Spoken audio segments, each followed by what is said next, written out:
Good morning. Morning.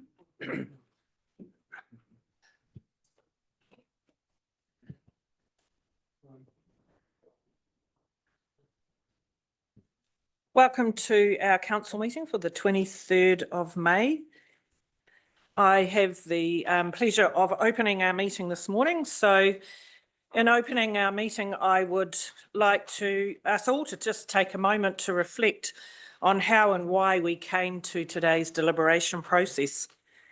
Long-term plan is the master plan for our community that sets out the direction for the coming 10 years, explains what key projects that we will work on, the levels of service that we will provide, and explains how we will pay for them. Its purpose is to be transparent and accountable to our ratepayers, but also our long-term plan allows this council to be bold in our vision for a vibrant, sustainable future for our district, to show strong leadership and to provide confidence. Of the 3 long-term plan processes that I have had the privilege of being part of, this one has had outstanding community engagement. The pre-engagement period prior to setting the draft LTP, then the extensive consultation opportunities, allowing and encouraging everyone of all ages in our community to have a say, to give us feedback on our proposed direction, our key priorities, and to share with Council new initiatives and ideas for consideration. I thank the community for coming on this journey with us, for taking time to engage, write submissions, and speak to these in front of Council, which can be a daunting experience for some.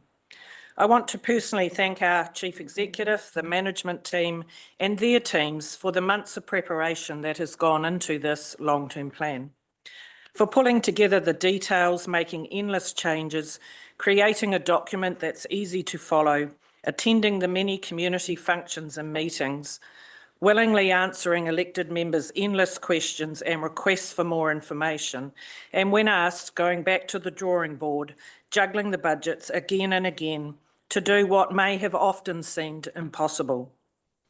I also thank my colleagues around this council table for engaging with our community, the additional meetings and emails we have managed to get to today's position, and more importantly, for your healthy, open discussion and debate with respect for differing views.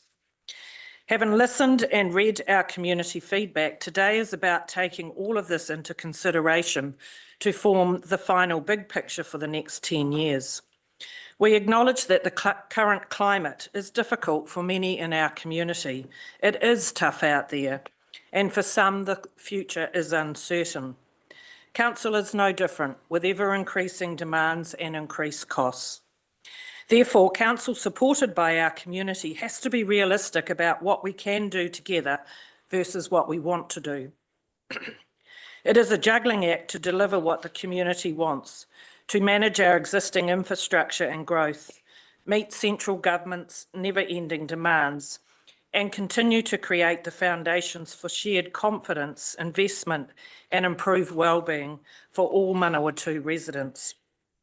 And in the words of Sir Gustav Nossel, community leadership is the courage, creativity, and capacity to inspire participation, development, and sustainability for strong communities.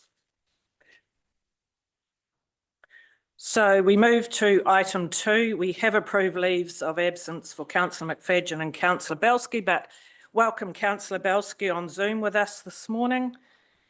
We go to item 3, declarations of interest. Anything on our agenda today members may wish to declare? Councillor Short. Thank you. I'll just declare an interest in submission 204, which is the Tangamoana Community Committee. I'm still the Secretary of the Community Committee and assisted in writing those submissions. Thank you. That is noted. Anything further? No? There are no notifications of late items, so we can go to the topic on our agenda today, which is the long-term plan deliberations. And we start on page 4. So, as you know, the purpose of this report is consideration of the results of the public consultation during the draft long-term plan, the draft rates, remission and postponement policy, and the revenue and financing policy. So before I hand over to staff, I'm looking to recommendation 1 and 2 on page 5, please. If I could have a mover and a seconder, please. Councillor Ford. Your Worship, I move 1, that the Council receive all submissions on the draft long-term plan 2024 to 34, and 2, that the Council receive all submissions on the draft revenue and financing policy and the rates, remissions and postponements policy. Thank you. Do I have a seconder, please? Councillor Short. I'll put the motions. All those in favour, please say aye. Aye. Against? Motion is carried. Thank you. Right. Welcome, David. We're in your hands. Thank you, Your Worship. Good morning, everyone. So I'll run through a presentation. I've got the clicker, so my infamous clicker skills will be on show today. And we'll break it down into kind of the groupings of it is. Sorry, Steph, we need the correct presentation on screen. What was that?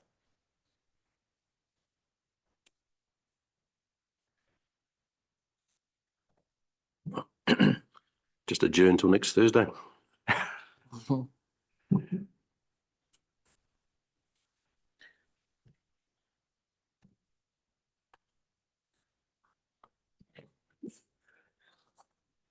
Just take a moment while we sort out the presentation.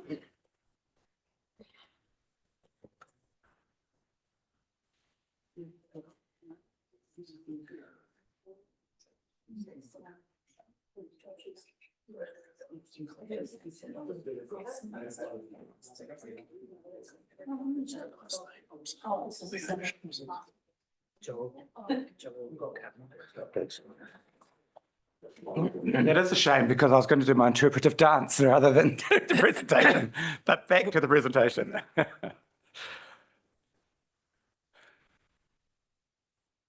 Okay, so today we've broken up the decisions, I guess, into 3 main groups.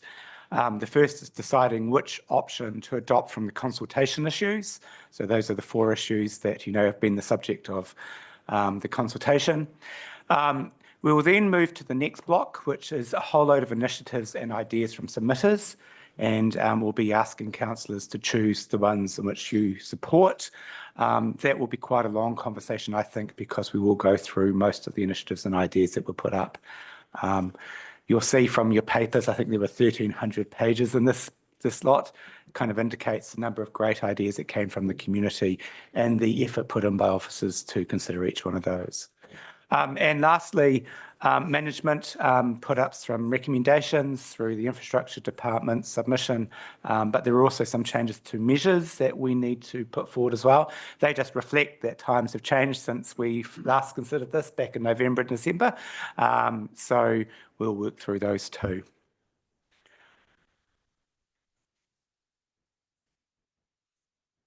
Okay, so first let's go through the consultation issues.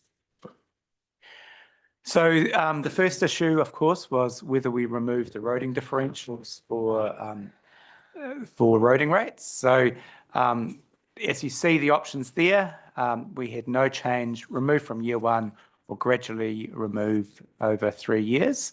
In terms of the number for submissions and support, so we had 55 submissions in support of no change, so keeping the roading differentials as they are. 32 submissions supported removing from year 1. And 76 submissions wanted to gradually remove them over the 3 years. Shall I just keep going through the options before discussing, Your Worship? Well, let's take each one individually and then we can do the recommendations at the same time. Is that? Yeah, that sounds good. Thank you. Right, so let's open that conversation. David's introduced the topic, set it out. We've got the numbers of submitters. Let's open it for discussion. Councillor Short. Actually, it was more around a piece of information I requested. I requested the large spreadsheet of the rating differentials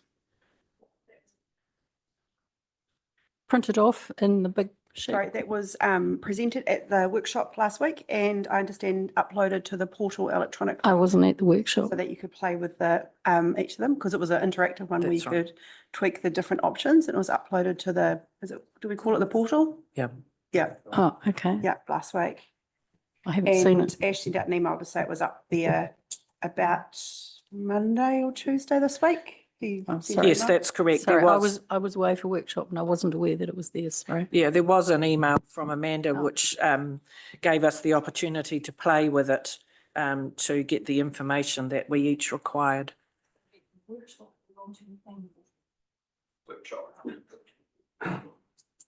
Thank you. Any further discussion on this topic? Councillor Quarry. Thank you, Your Worship. Yes, I'd like to move that the rates, the differentials be delayed for 1 year. You're putting that as a motion. I'd like to put that as a motion. Do we have a seconder for that motion? Your Worship, I would second that because of the pressure that's on the industry at the moment. So I would second that motion. Thank you. So we have a mover and a seconder for that motion. Can I open it up for discussion? Councillor Underwood.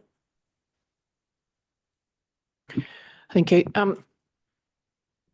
In relation to it being kind of a late change, Amanda, you might be able to explain that wouldn't do anything to rates, is my understanding, because it's just a shifting of who pays what. It's not going to impact the rates rise percentage or anything like that. If, yes, so depending on how I'm interpreting Councillor Quarry's request, the total rates that you're rating for won't change. It'll be the spread of them.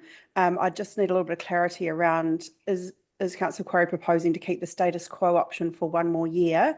And then from the year after, which would technically be year 2 of the LTP, are we proposing to then phase it out over 3 years or 1 year? Because I'm not entirely sure which one you are It would be a 1 year delay, of then option. and then option 1 would kick in and go from year 2 to 3 of the long-term plan. So the phasing it out over 3 years would start in year 2? Is Yes. that what you're proposing? Okay, I Yes. just needed to kind of get my head. So that would mean that in essence, you'd be doing the no change option for year 1, which would be a change to the LTP, but it wouldn't be a change to the overall rates. And then phasing from year 2 onwards over 3 years, the phasing back to the differential of 1. Councillor Ford. Oh, thank you.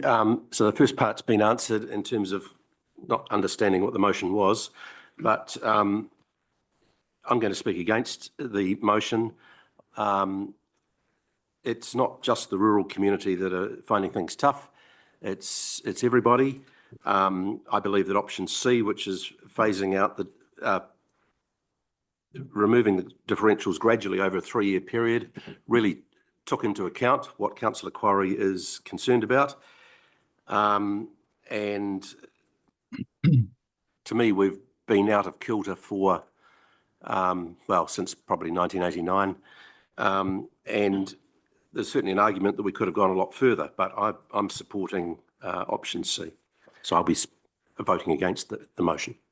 Thank you. Any further comment? Councillor Short. Thank you. I will be voting against the motion as well because I certainly believe that farming isn't the only industry doing it tough at the moment. Households are doing it tough as well. And I wondered if, through your worship, I might be able to ask Councillor Campbell's expert opinion. And as an accountant who's just done a lot of end-of-year books, how do you feel the lay of the land is with businesses in all sectors? Yeah, thank you for that. It's fair to say, I would think that this year has been the toughest economically from a business perspective for a long, long time. Just in my client base, I have a number of people under quite a bit of pressure. The banking environment is still very difficult. It's very hard to get a loan or refinance a loan. And just with the inflation and the tail end of COVID recession kicking in, and the country being in recession and government policy changes, it's all adding up to not a very nice year for everyone. So yeah, farmers and all agribusiness particularly, but there's a trickle-on effect virtually to everyone. So I wouldn't say that farmers or anyone else in business is disproportionately affected by the economic challenges we've got. So yeah. Thank you. Any further comment? Councillor Quarry. Yeah, thank you, Your Worship. I'd like to speak to the motion. Thank you. I support in principle the change in differentials. So don't get me wrong in that. I believe that's a reasonable activity for council to engage in. Sadly, this year is one of the most difficult farming years there has been for well over a generation. There is very high inflation. There are very high interest rates. And we have very low commodity prices. We also have a difficult climate. The last 12 to 6 months has been a difficult year in which to farm. Now that is farming. We also have on the horizons substantial rate increase. And that seems to be, that will be passed on to farmers, and they will be affected far greater than other sectors of society. Federated Farmers, Ian Strawn came here and talked about many farmers will be making a loss this year. It won't be just breaking even and finding things tough. They will be making a monetary loss. This remit, this motion is to delay the transfer of $400,000 for 1 year from the urban sector to the rural sector. Okay, so there's $400,000 that is required to be found by the rural sector, mainly farming, to cover this. As I say, that's not including the additional charge that Horizons will be levying on the farming sector. That relates to $500 for a small hill country farm, extra $500 for a small hill country farm, to $2,000 for a farm of a larger size. So that's an increase, a substantial increase. And as I've said, we have high inflation. The inflation the farming sector has had over the last 12 months would be higher than other sectors. We have high interest rates, and we have very low commodity prices. Now, fielding lives on the back of the rural sector. We promote the rural sector as we are fielding. Now is the time to show some consideration for the rural sector.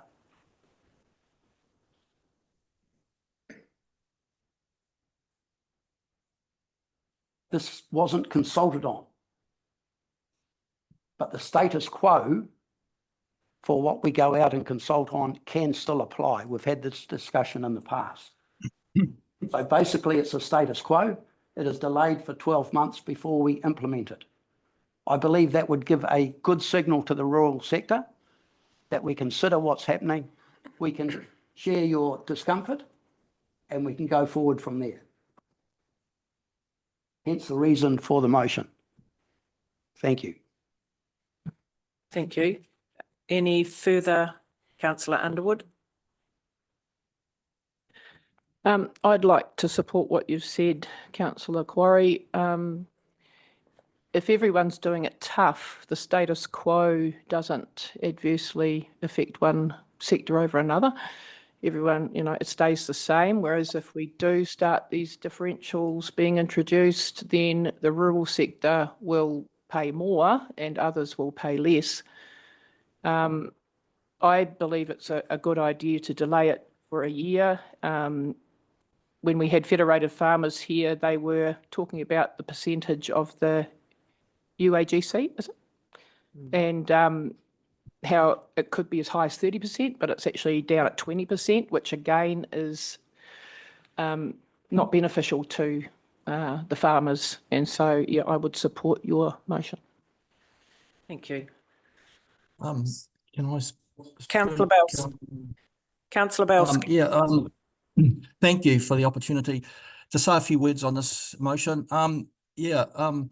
I thought about it long and hard too, because of the situation that we went into the long-term plan. It wasn't on the draft form, and obviously it's a slight change in direction. But I've been involved with some farmers since, and man alive, it's quite serious actually. And Feilding is very reliant on the rural community without a shadow of a doubt. The sale yards are huge, and all those trucks coming in are using rural roads, and they are needed. And so I think Feilding without the rural people would be in quite a serious place. So I and the fact is that it just gives a relationship between urban and rural a breather and a concern that yes, we do the rural the urban do need the farmers coming in and paying what they have got left over, if they've got any, and the stock coming into the stockyards will be there. So yeah, so I do support the motion, even though there were certainly, we didn't go out and have it for consultation, but that's where I come from. Thank you. Thank you. Councillor Bell. Morena, Councillor Quarry. I just want to comment on your motion today. I wish you had emailed us a bit earlier. I wish we'd had this discussion long before the deliberation today. I feel quite conflicted about your motion, which is unusual for me. And it's not just credit to your advocacy for the rural community, Councillor Quarry, but actually the RTB submission that Federated Farmers gave. One of the cruel things for us as governance is sometimes we have to pick, sadly, who in the community suffers and when, because rates affect all of us, everyone in the community. So I'm actually not sure where I'm going to go today, which is always unusual for me. I'm usually certain before I walk into the room. It's probably best that I safely abstain. Councillor Hadfield. Yeah, thanks, Your Worship. It'll come as no surprise to you that I've actually got a great deal of sympathy for Councillor Quarry's motion here, and reflect on the situation of farming in general, especially hill country sheep and beef farmers post 1984, specifically 1986 through to 90, where negative cash flow budgeting was actually not a one-year occurrence, but a multi-year occurrence, and for many farmers happened over 3, 4, 5 years, and for many also saw the end of their farming career. So I think and of course interest rates in that period of time were in the mid-20s, 20 plus. So there's quite a number of similarities between what the sector's facing now and what they were facing in the 1980s, although the differences, as I say, is interest rates and inflation. So I think in considering some of the points that Councillor Quarry has made, when you have a retraction of the economy in the rural sector, farmers aren't spending regardless. And whilst I agree with Councillor Quarry and Councillor Belsky, that the community and the agribusiness, especially the businesses in a community like Feilding and our villages, is hugely dependent on the well-being and the economic solidity of the rural sector. But when farmers contract and they stop spending, it doesn't actually matter really what happens. That contraction is what, as Councillor Campbell's pointed out, it's that contraction of spending through lack of positive cash flow or lack of profit that actually impacts everybody regardless. So I'm actually quite conflicted, but like Councillor Bell on this, because I think it is a very difficult one. As I say, I'm very sympathetic to the motion that Councillor Quarry's putting forward. But Your Worship, if I could, via you, just ask Amanda, or check with Amanda the actual the dollar figure that councillor Quarry's quoted, is that basically the pool that we're looking at in year one? Through your worship, the dollar figure that I believe councillor Quarry is referring to is the difference in, so when you look at your our differential categories of rural, residential, CBD, so those categories, with the change, the differential going from status quo to phasing from year 1 to year 3, 476,000 moves from the other categories and pushes into rural. So it's 476,000.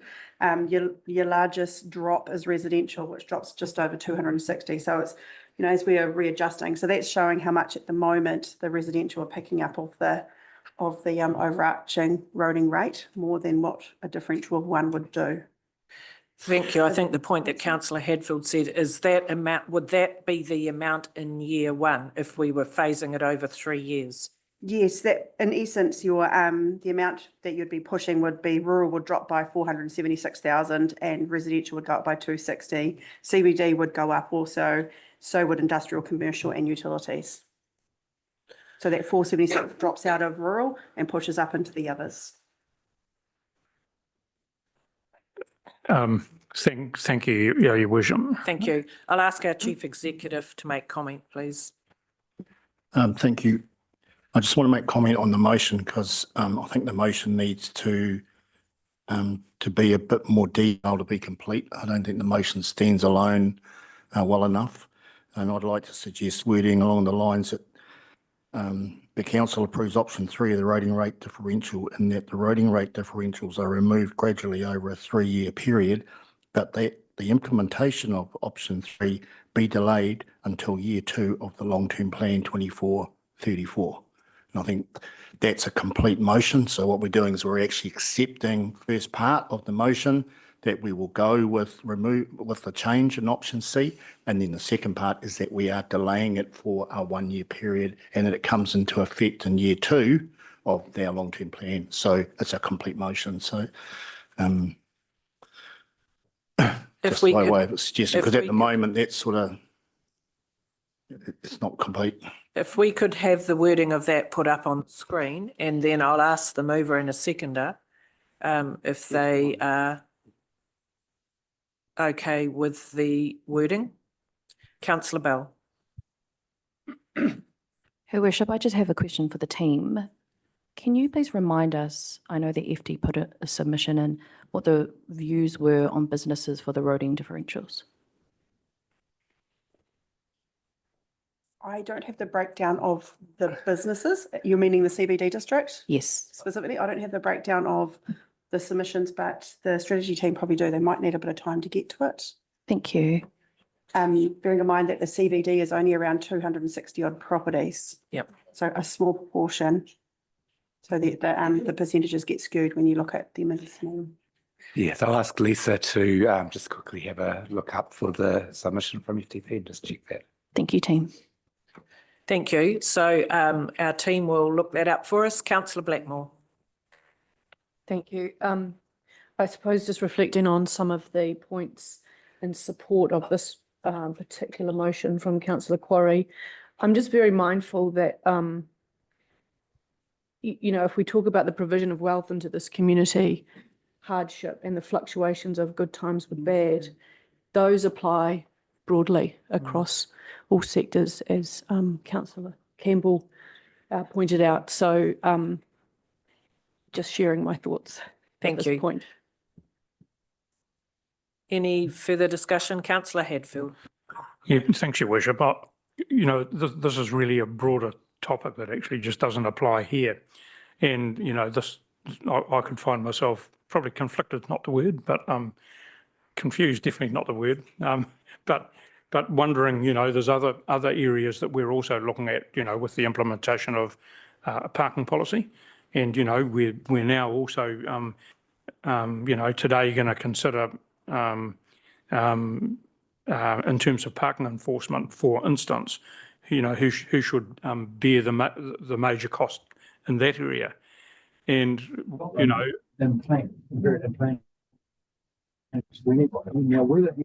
Councillor Belsky, can you mute your script?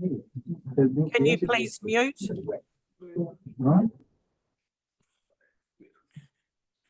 Something's you. happening on the West Coast, obviously somewhere. No, it wasn't Steve. Where did I get to?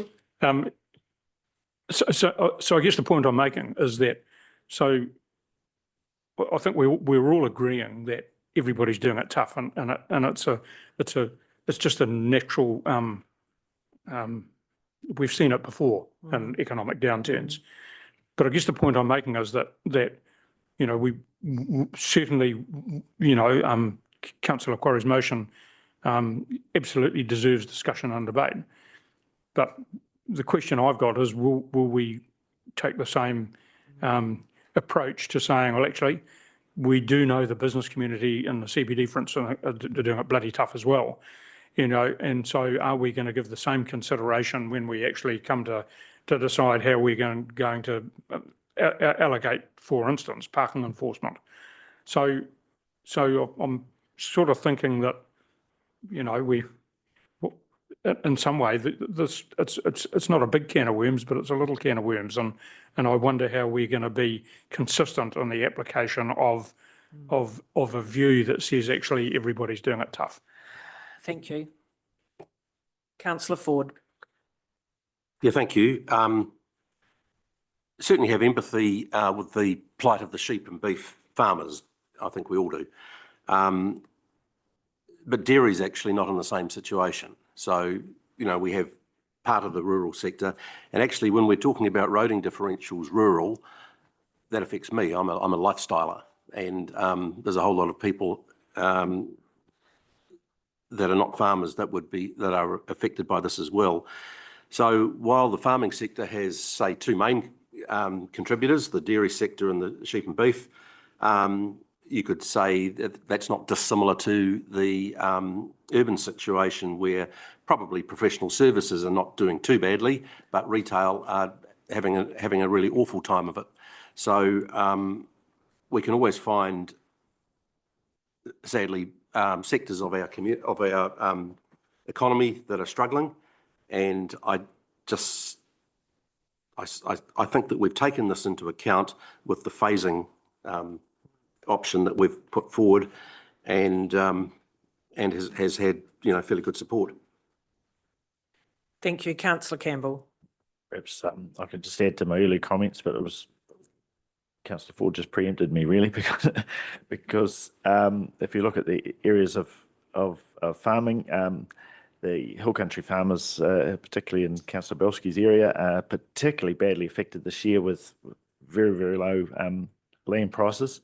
They're the ones that are going to particularly suffer this year. But as Councillor Ford mentioned, dairy prices are pretty good as they've ever been. And dairy farmers, subject to some increased costs, are probably going to have a reasonable year.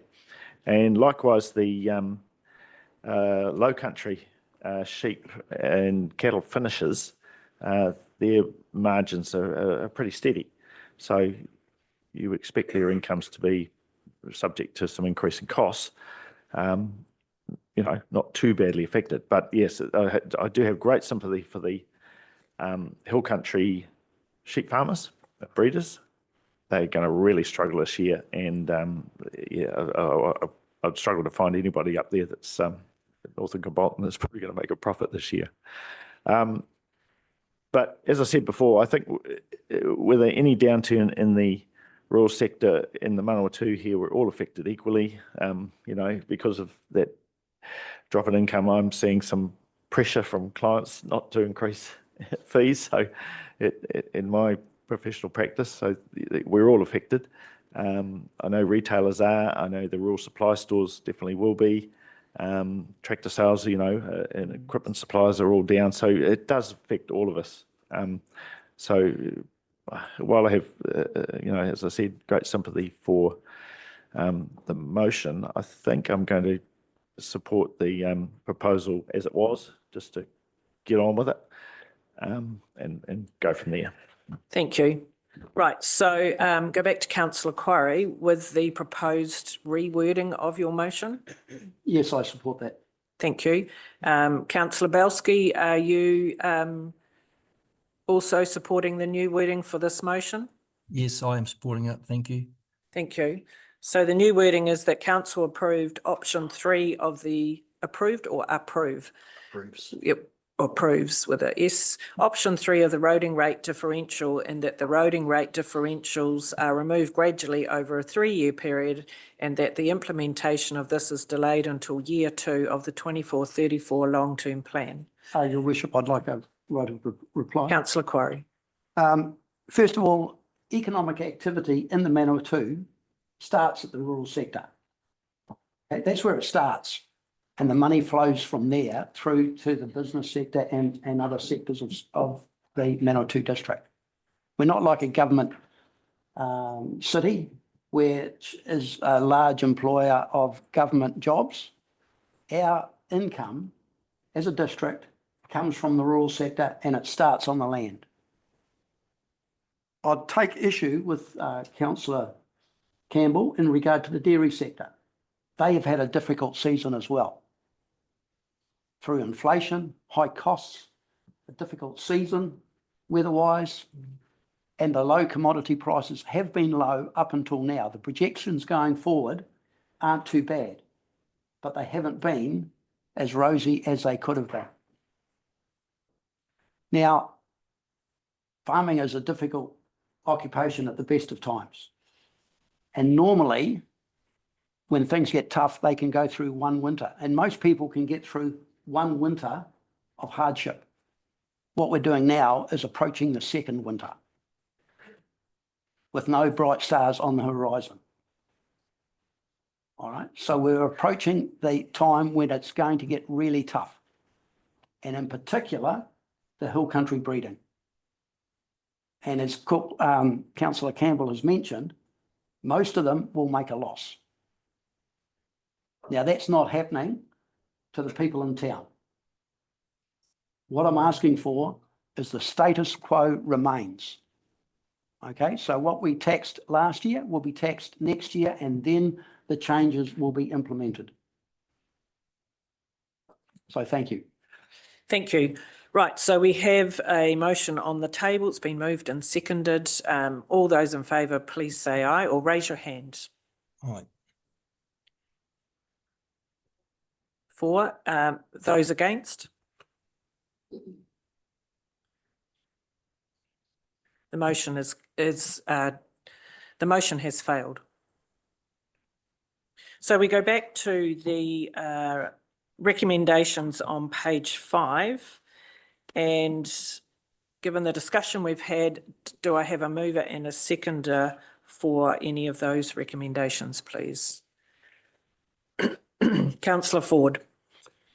Your Worship, I'll move option C, roading rate differentials are removed gradually over a 3-year period. Thank you. Do I have a seconder, please? Councillor Bell.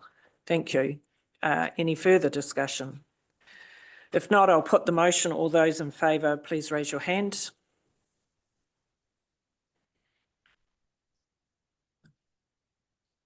And Councillor Belsky. Yeah. Against? The motion is carried. Thank you. Thank you. Thanks, David. Great. Okay, on to issue number 2. So this is the Kowhai Park aviaries. As you know, there are 2 options here. The first option is to demolish the aviaries, rehome the birds, and then establish display gardens where the old aviaries were. That comes with a $40,000 cost to demolish the aviaries, but it results in $50,000 of savings per year from year 2. And we had 127 submissions in support of that option. Option number 2 was to demolish the aviaries, rebuild those aviaries as new aviaries in a different part of the park. Where the old aviaries were, we would put in display gardens. That, of course, has the same $40,000 worth of disposal costs, but we'd have to spend $810,000 in capital expenditure, and we'd incur ongoing OPEX of $283,000 per annum, which is split into $151,000 of operational costs and $132,000 of depreciation and interest. We had 60 submissions in favour of that. So more submissions were in favour of demolishing and not rebuilding. Thank you. And you will recall that in our submissions, we had a submission from the Avicultural Club offering to do the rebuild for the new aviaries and maintain the birds in there at no cost to the community and potentially with some sponsorship support. You will recall that at our last workshop, our team did come back to us having investigated what was being proposed there, and it did raise some concerns about what was being proposed versus the standards that are required for birds in a public area. So we need to take that into account. My personal view is I'm keen for our management team to continue discussions with the avicultural group on the areas that there were some issues and concerns raised about can they be resolved, because I think the offer to the community is generous. It needs to be investigated, and we need to make sure, A, that we comply with all of the requirements and standards, and to therefore just take that as far as we can before having to make a decision. Is there any other further comment? Councillor Hadfield. Yeah, thanks, Your Worship. I want to reflect on the Agricultural Society's presentation. Was their offer to enhance the existing structure, or was it to actually? I see a nod from the Deputy Mayor. So the issue I have, assuming that their offer was to remodel the existing structure, I'd probably struggle with that, to be honest, because at the end of the day, it's not fit for purpose, and I don't think an add-on, hatch-on, with all due respect, is actually beneficial to anybody.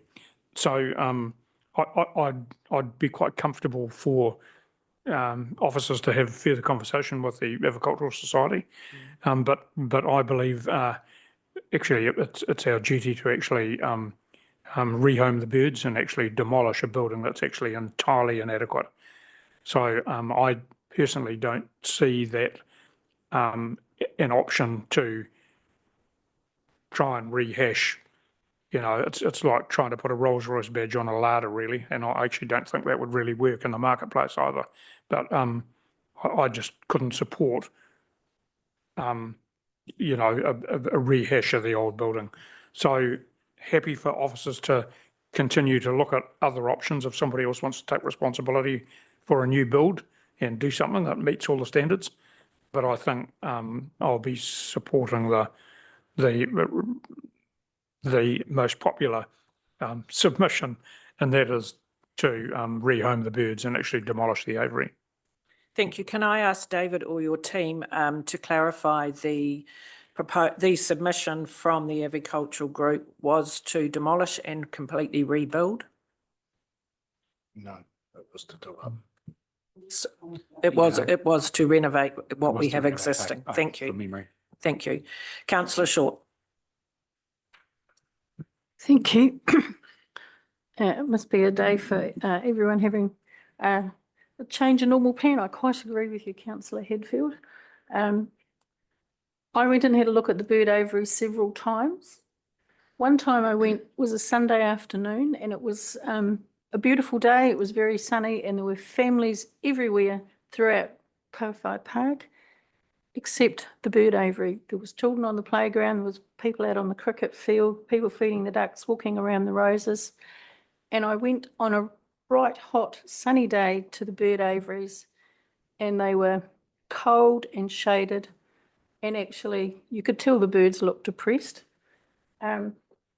I am a bird person. I've enjoyed the aviaries a lot over the years with my own children, but I'm also a tree person.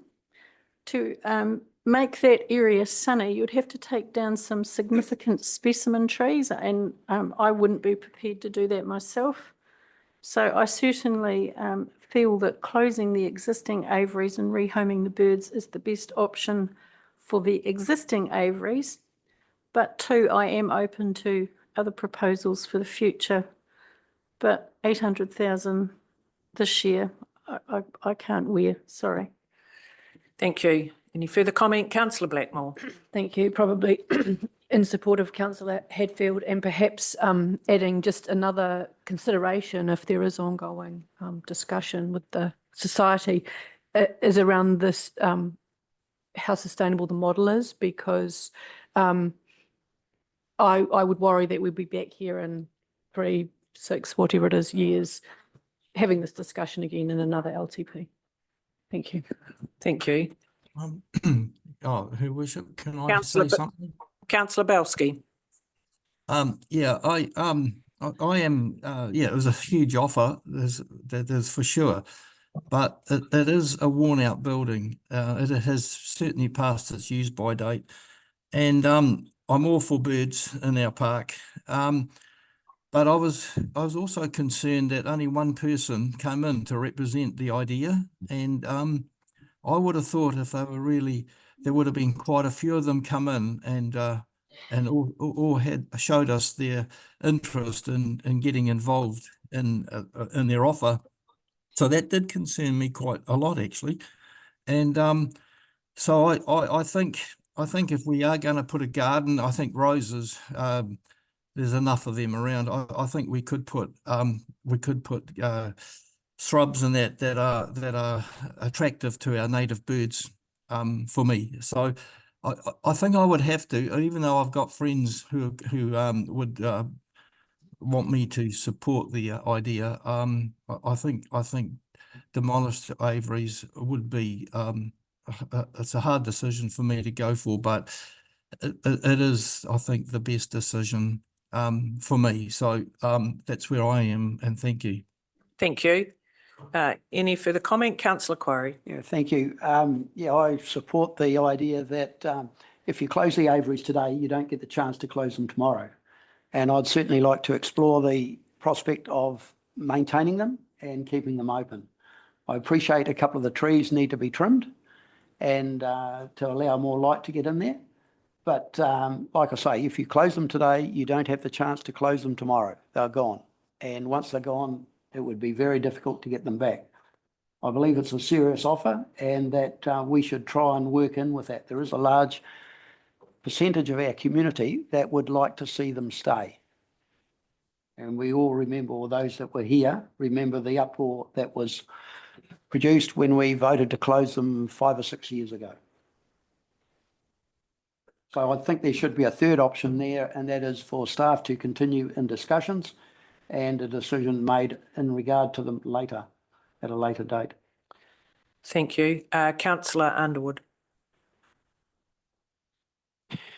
Thank you. I agree that, I'm disappointed that after the offer was made, there wasn't further discussion, serious discussion, sitting down, finding out exactly what the offer was and working through any possible conflicts. I think Councillor Ford brought up the fact that there's a big vote for demolish.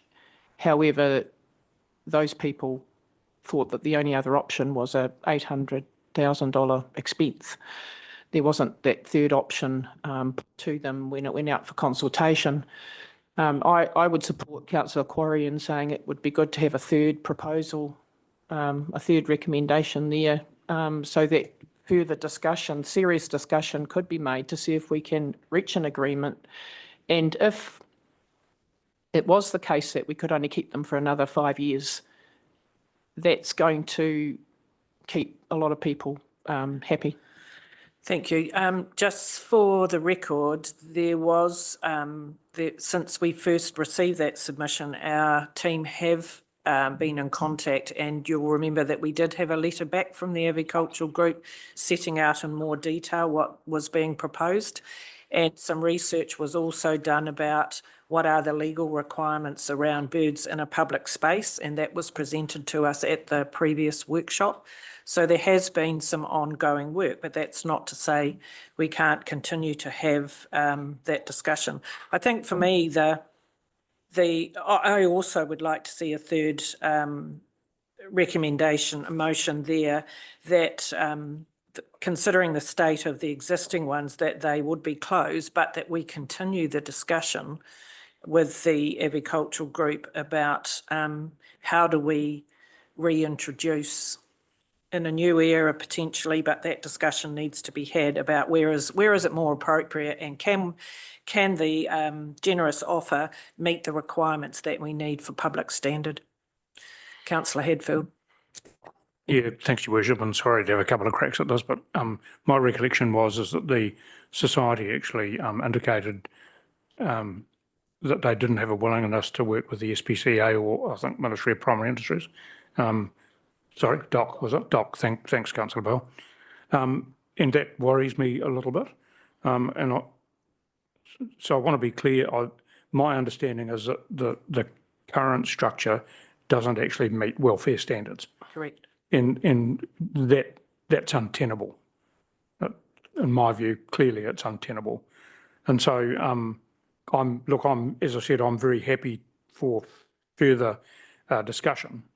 But look, at the end of the day, if we've got a building housing animals, in this case birds, that actually don't meet a standard, we just can't continue to allow that to happen.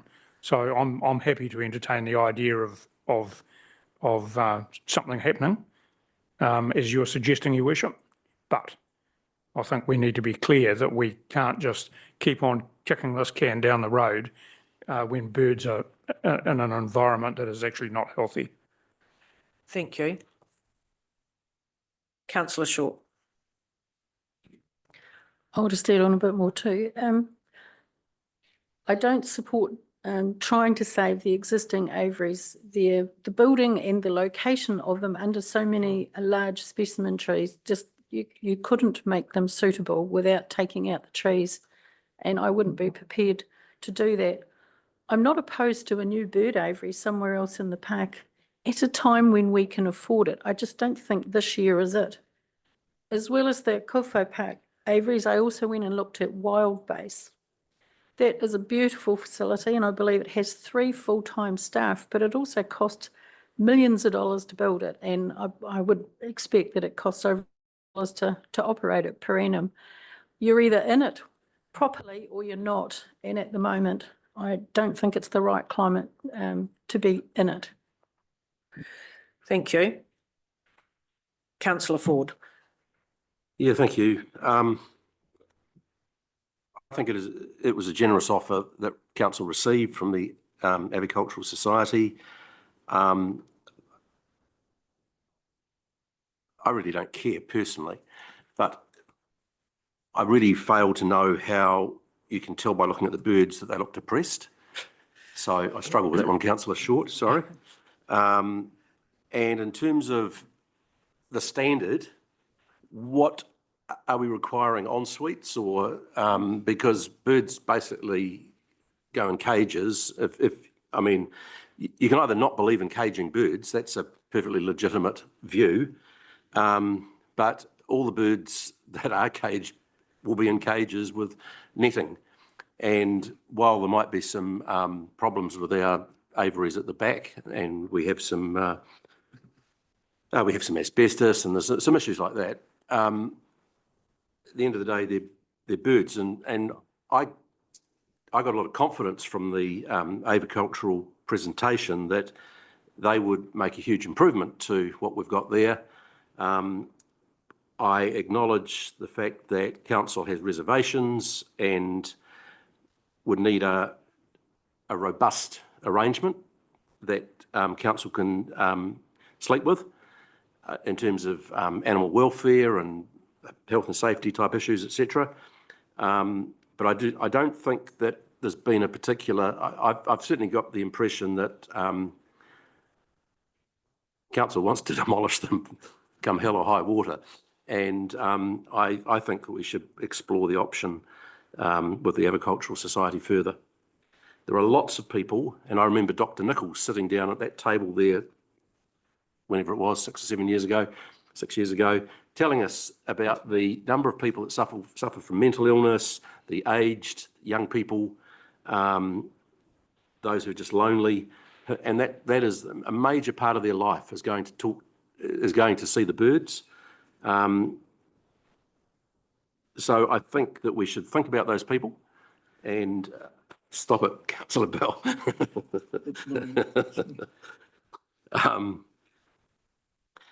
And yes, it would no doubt require some thinning of trees, or I haven't looked at that, but I also couldn't tell that the birds were depressed. So I'd like to see that option. Thank you. So having had that discussion, there are two recommendations there. There's also been the suggestion that we put a third option on the table. Do I have someone who's prepared to test the options?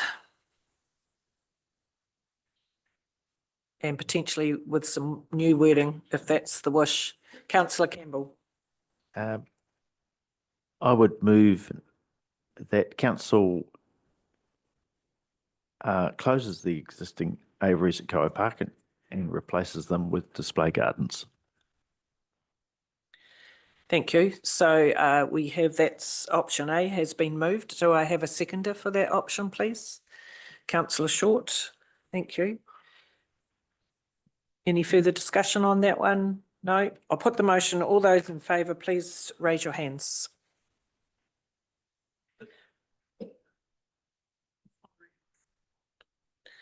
Against? 6.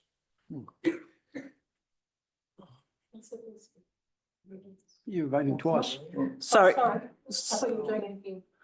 No, sorry, we have numbers for, support. Those against the motion, please raise your hand. 5. So the motion is carried. Thank you. Right, so, and I guess just to finish that one out, there is, I still see that given the comments around the table, there is option to continue discussion with the avicultural group about how do we reach the standards that are required potentially in a better and location in the park. Thank you.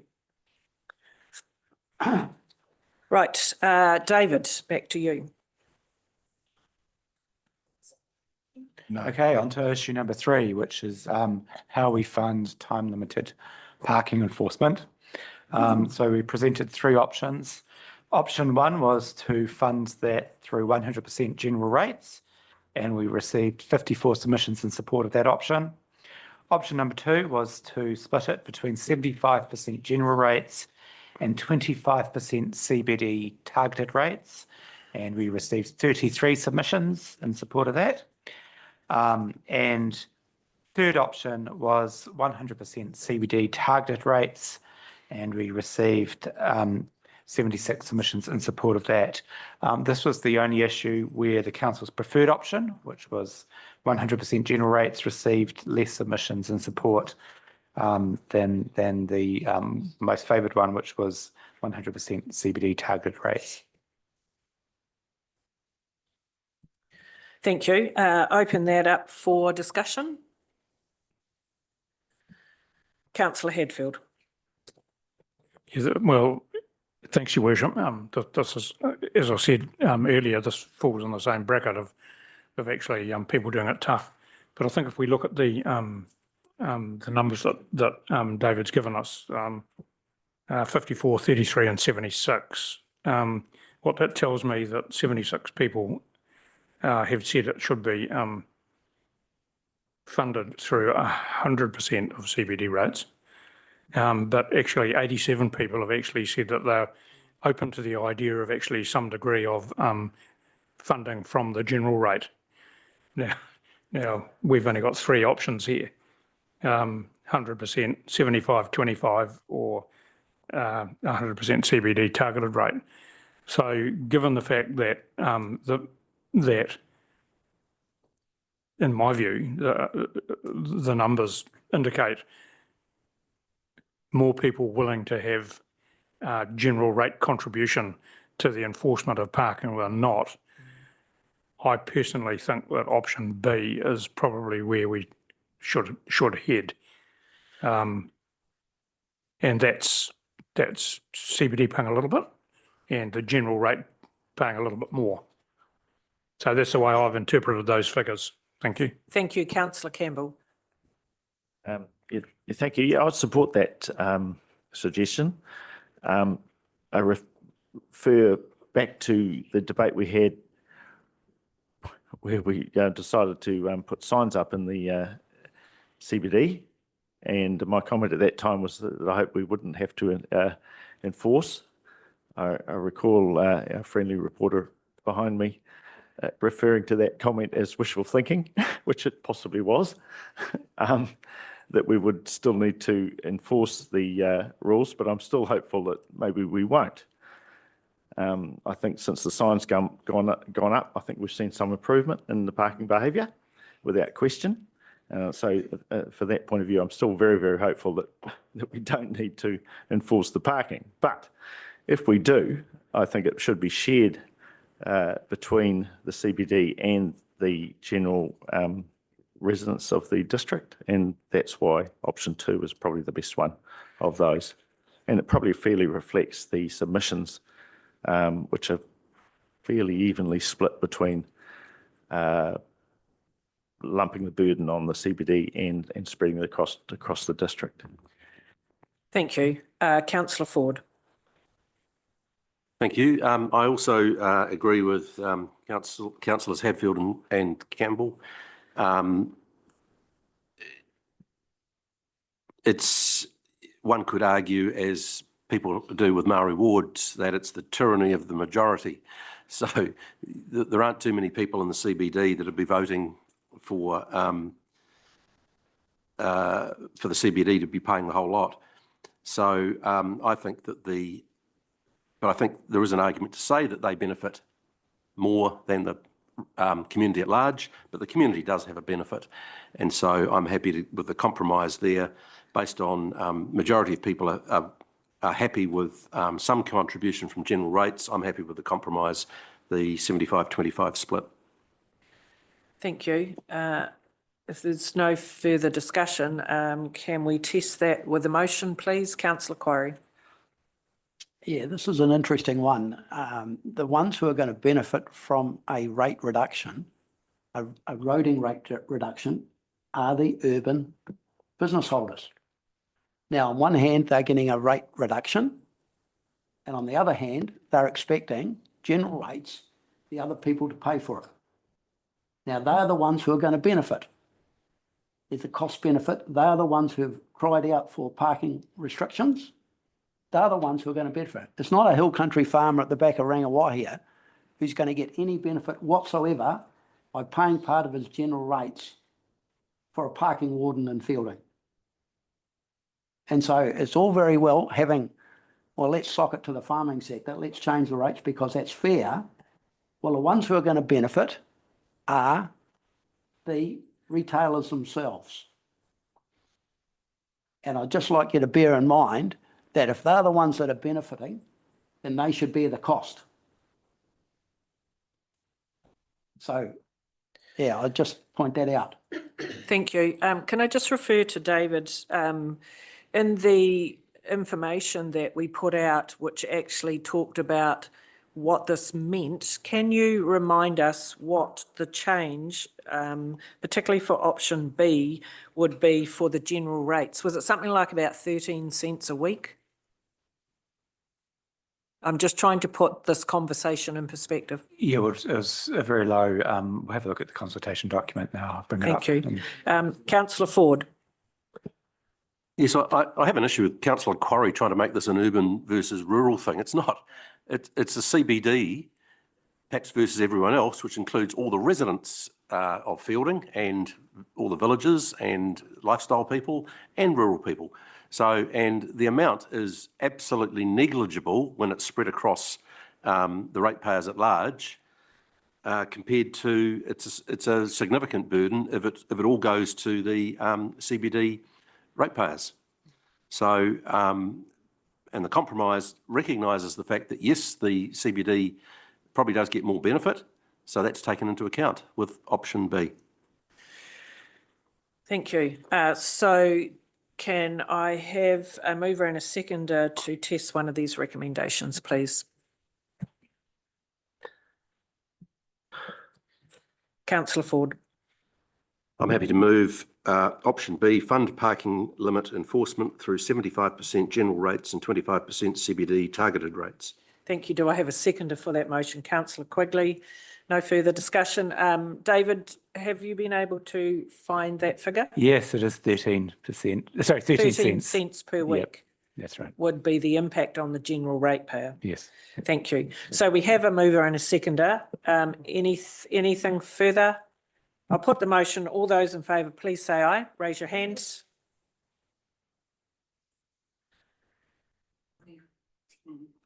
Against the motion?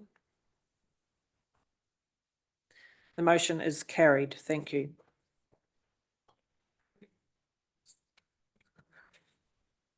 David. Okay, so the next issue is a bit of an amalgamation of all the funding mixes that we are proposing some changes to. As you'll recall, last week you approved the consent planning and animal control funding mixes. So this week, CBD redevelopment, building control and solid waste are up for discussion.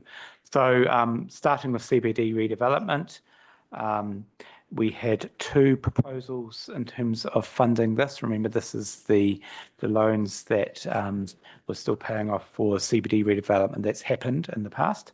The first option was that that be funded through 85% CBD target rates and 15% general rates. That's the status quo, and we had 145 submissions in support. And the other is through 100% general rates, and we had 60 submissions in support of that. Thank you. Again, can you give us the figure, please, the impact by going to 100% general rates? Sorry, I should have brought my summary document. So Lisa's just running to get the consultation Thank you. I think document it for was us. very similar. It was it was cents per week. That's right. Right, let's open that for discussion.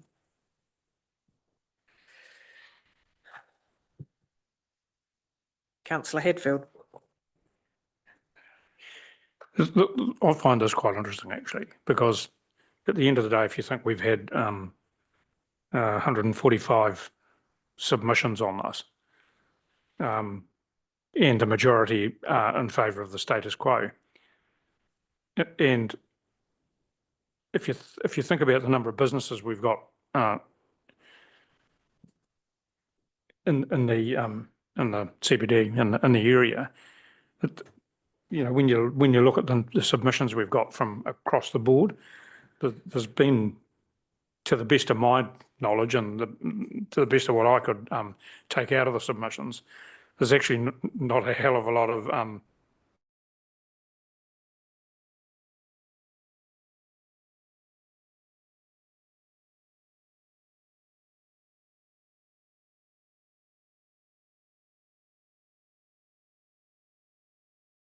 CBD that we will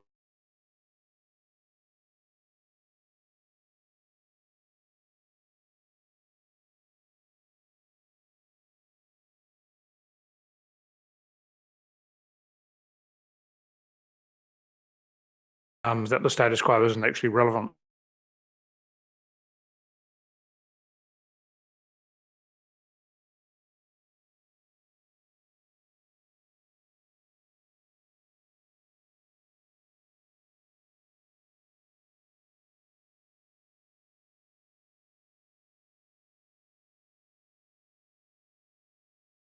Be doing that now, and obviously this is not about that.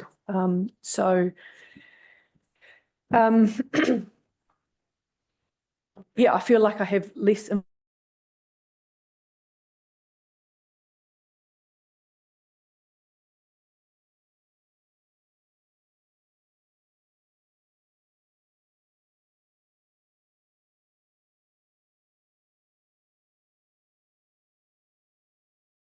overall costs to fielding CBD ratepayers. That would move to $33 a week. Oh, sorry, $33 per annum. per annum. That's right. Sorry. And for Fielding Residential, there'd be a $13.20 increase per annum in rates. Your Worship, could I just add to that? Thank you. That is based on a median capital value of 660,000. So that is not the actual value that people would pay. The rates that you're referring to now are very much capital value based rates. So we're using the median. It's not a flat fee for all rate. Yeah. So just be careful with that kind of thinking it's a set number that they will be paying. It's a capital value based rate. Yeah, and thanks, Amanda. Sorry, just the other piece of relevant information is for rural ratepayers. That would involve a $6.60 increase based on that capital value. Per annum. Per annum. $13.20 for towns, 1-3. Thank you, Councillor Ford. Yeah, thank you. My view is that this was wrong when it was first set. I was part of that, and basically as someone who was advocating for the work to be done, we basically accepted that in order to get it to happen, hoping that it would get evened out or made more fair into the future. For a $660,000 property, you can see that the CBD have been hit an extra $567 for about, I don't know, whether this probably won't be 30 years, but because the amount has built up over time. But we started about 30 years ago. A lot of the work, of course, was Manchester Square, which was done around about 2000 or just, but after 2000, about say 20 years ago.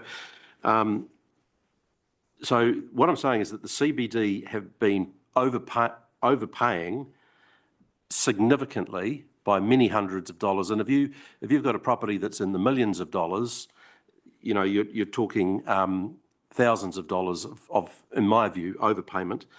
And so part of it is actually trying to right the wrong of the last 20, 30 years.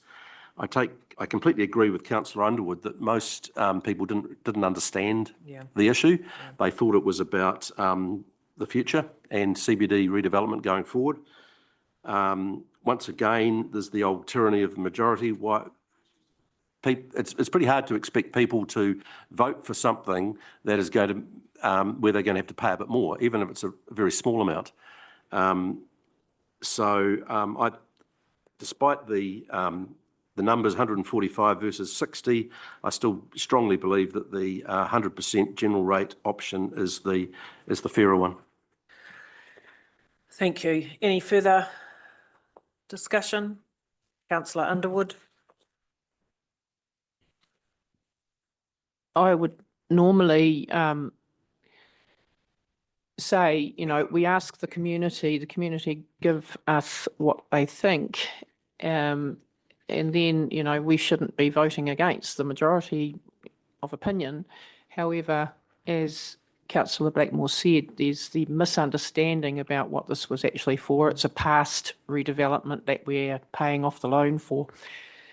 People possibly thinking that it's some expense that's coming in the future.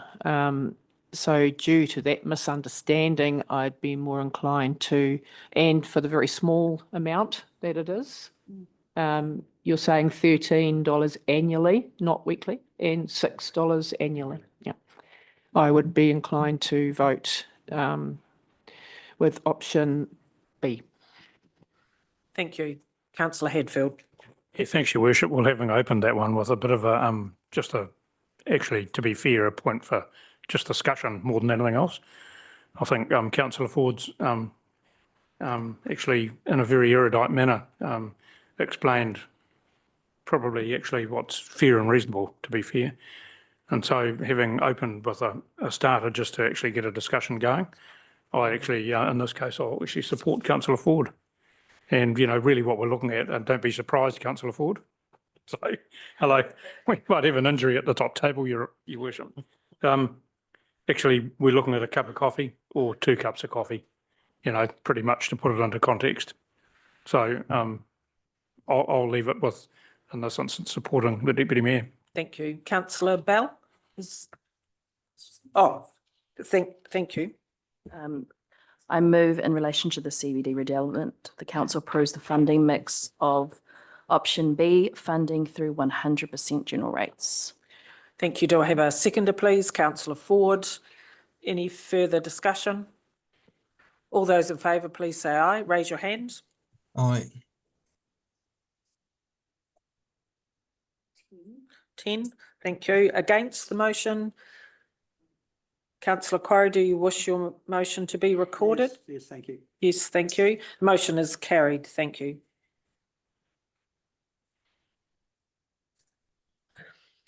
Building control. Okay, I thought I was doing so well with the clicker. First mistake. So next, building control. So we had two options here. The status quo option, which was 40% rates, 60% user fees, and we had 20 submissions in support of that. Our preferred option that we put out to consultation was 20% rates, 80% user fees, and we had 131 submissions in favour of that. In terms of the cost impact for this, per year costs based on the capital value that Amanda outlined before. So we would see for Fielding residential ratepayers a $19.80 decrease per year. For Fielding residential, that would decrease by $6.60, and that's the same for rural. And for the Fielding CBD, that would see a $39.60 decrease. So you see a shift of the burden away from ratepayers and across to user fees. And I think those fees increase by an average of about 20%. Thank you. So with that background, open that up for discussion. Councillor Hadfield. Your Worship, look, I'm just happy to whip straight into recommend option B, funding through 20% rates and 80% user fees. Thank you. I have a mover. Do I have a seconder, please? Councillor Short. Thank you. Any discussion on the motion? If not, I'll put the motion. All those in favour, please raise your hand. Yes. Thank you. Against? Motion is carried. Thank you. Okay, and the final funding mix for today is solid waste. So again, two options, the status quo option, which is 35 to 45% rates, or 55 to 65% user fees. 57 submissions were received in support of that. And option number 2, which was our preferred option that we put out, just shifting down the rates component to 30 to 40% and user fees 60 to 70%. And we received 96 submissions in support of that. In terms of the impact on rates, because this is a uniform annual general charge, it's consistent across. Under option A, the status quo, there's $83 rates. Under option B, it was $69 rates, so a reduction there. In terms of fees, the cost of a blue bag would increase from $2.50 now to $2.90, which is a 16% increase, and gate fees would increase approximately to 30%. Thank you. So with that information, open it up for discussion. Any comments? Councillor Short. Thank you. I'd certainly like to see this go more towards user fees. I know it's expensive already, but what we're really trying to do is to change people's behaviour and produce less waste in the first place.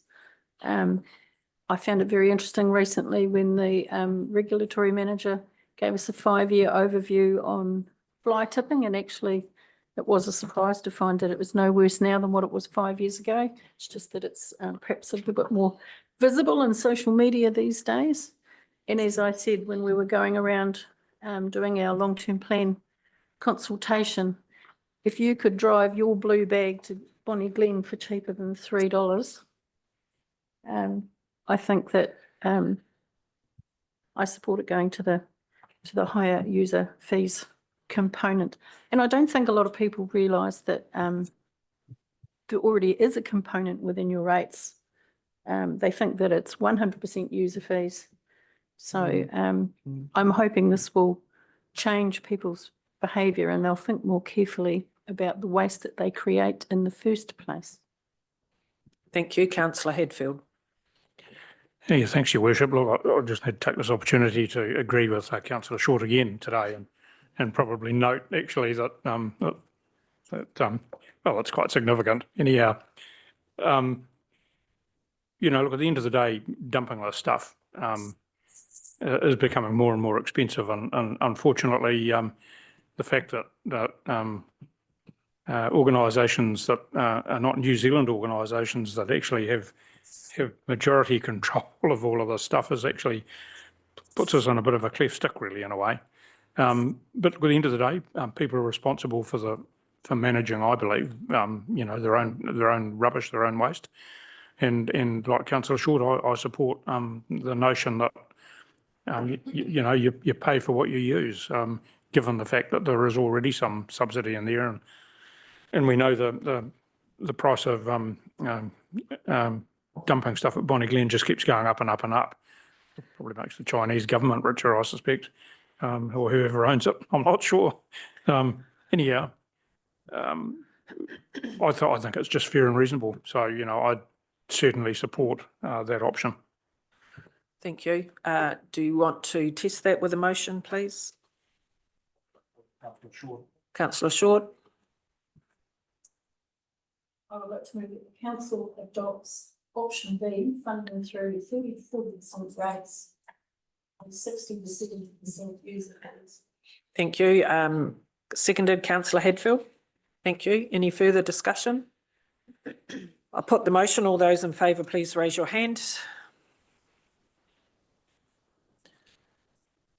That's unanimous. Thank you. The motion is carried. We're going to use this opportunity to take a break for morning tea. If we could please be back at 10:10. Thank you.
Right, welcome back. We'll reconvene our meeting and we're moving to the ELT recommendations based on submissions. I'll hand over to our CE first. Thank you, Worship. Councillors, what has happened here is that for each of the submissions, the executive leadership team have worked through those, and so have our staff, and we have a recommendation for each one. Now, what's important here is that the recommendation, the wording is pretty much what we're going to send back to the submitters. So what we've done is, it includes a kind of a response. So if you don't agree with it, then we'll have to wordsmith some of that as we go through. But what you will see is there are examples where we can do things in existing budgets. There are ones that have impacts, and then we've outlined what those impacts are, et cetera, et cetera. So we'll work through each one. So I'll hand it over to the team. Thanks, David. Great, thank you. So just in summary, so we received over 50 or so initiative ideas. So we'll work through those today as Shane has outlined, and also around 90 ideas as well. So attachment 8 has those ideas in a table form, which we'll work through later as well. But starting with the first batch, so these are the ones we'll work through now. Now we're going to have to do a little bit of handing over to Lisa to show templates on each one of these. So it's going to be a little bit choppy, but bear with us.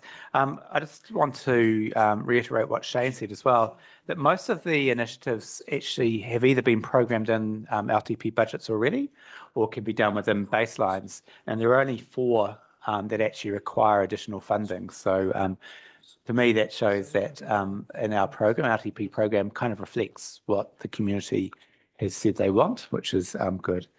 Okay, so let's start this The one at the beginning. looking through. So the first one is regional cycle trail. So we don't need that.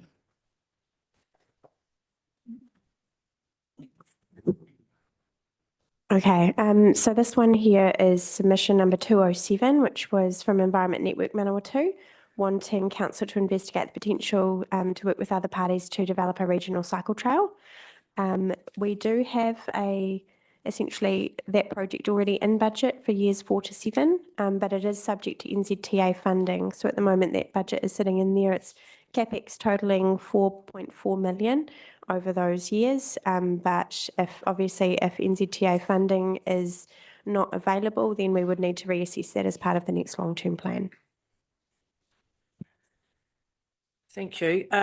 So, yeah. Yep.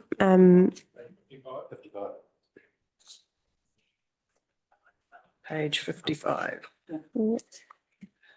Thank you. Just let us get to the page. Now I'm with you. Sorry, go back. Want to go up to the top of that? Back to the top. Oh, yep.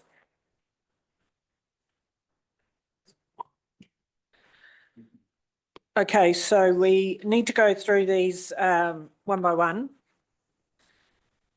So any questions or comments on this? And there is a response from management in regards to each of these.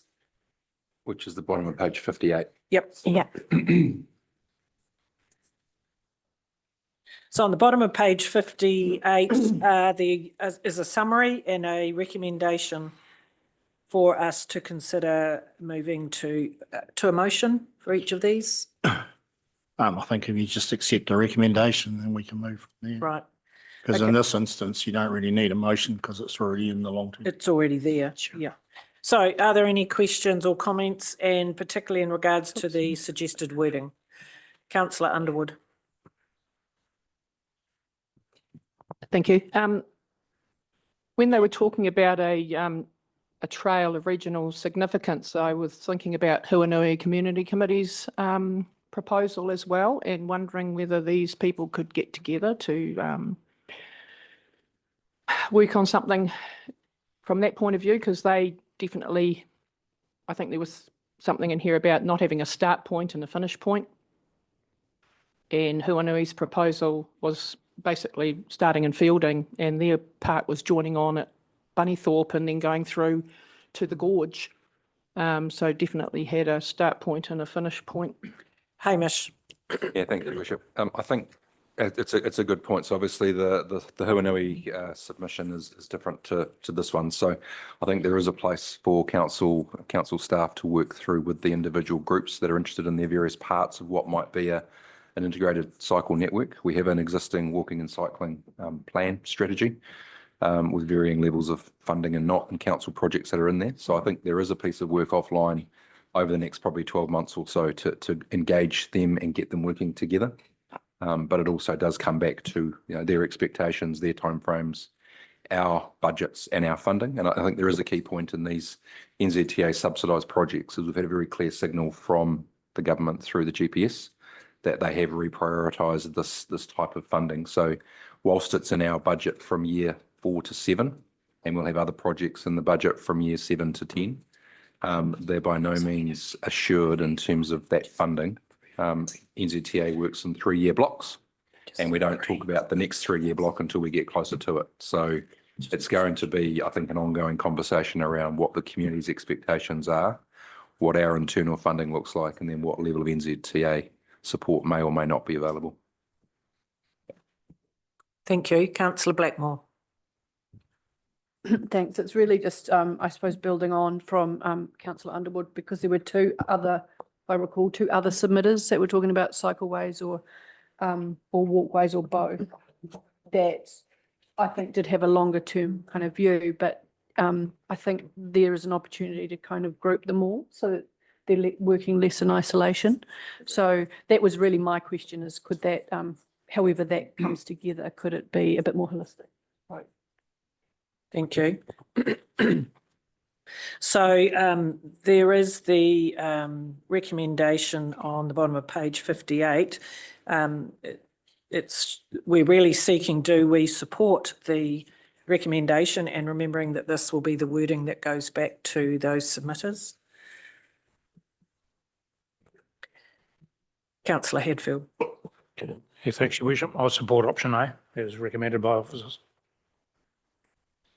Thank you.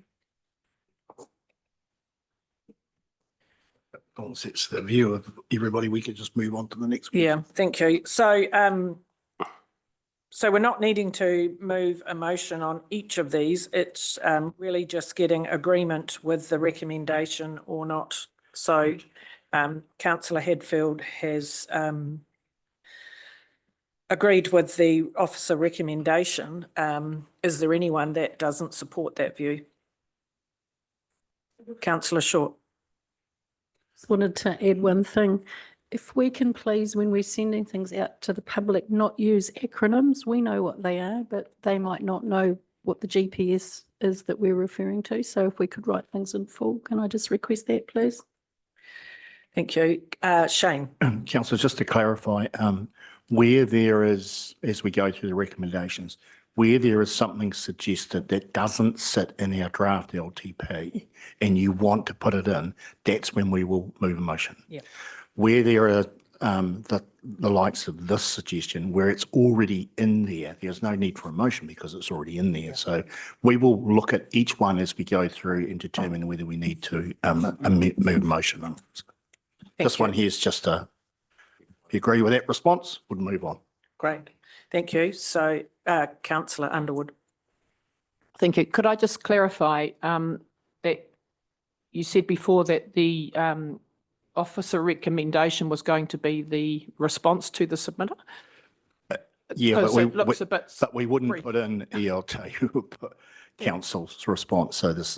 So we will tailor it that the outcome of council deliberations was. So. And there'll be more to it than what we've got here. Yeah.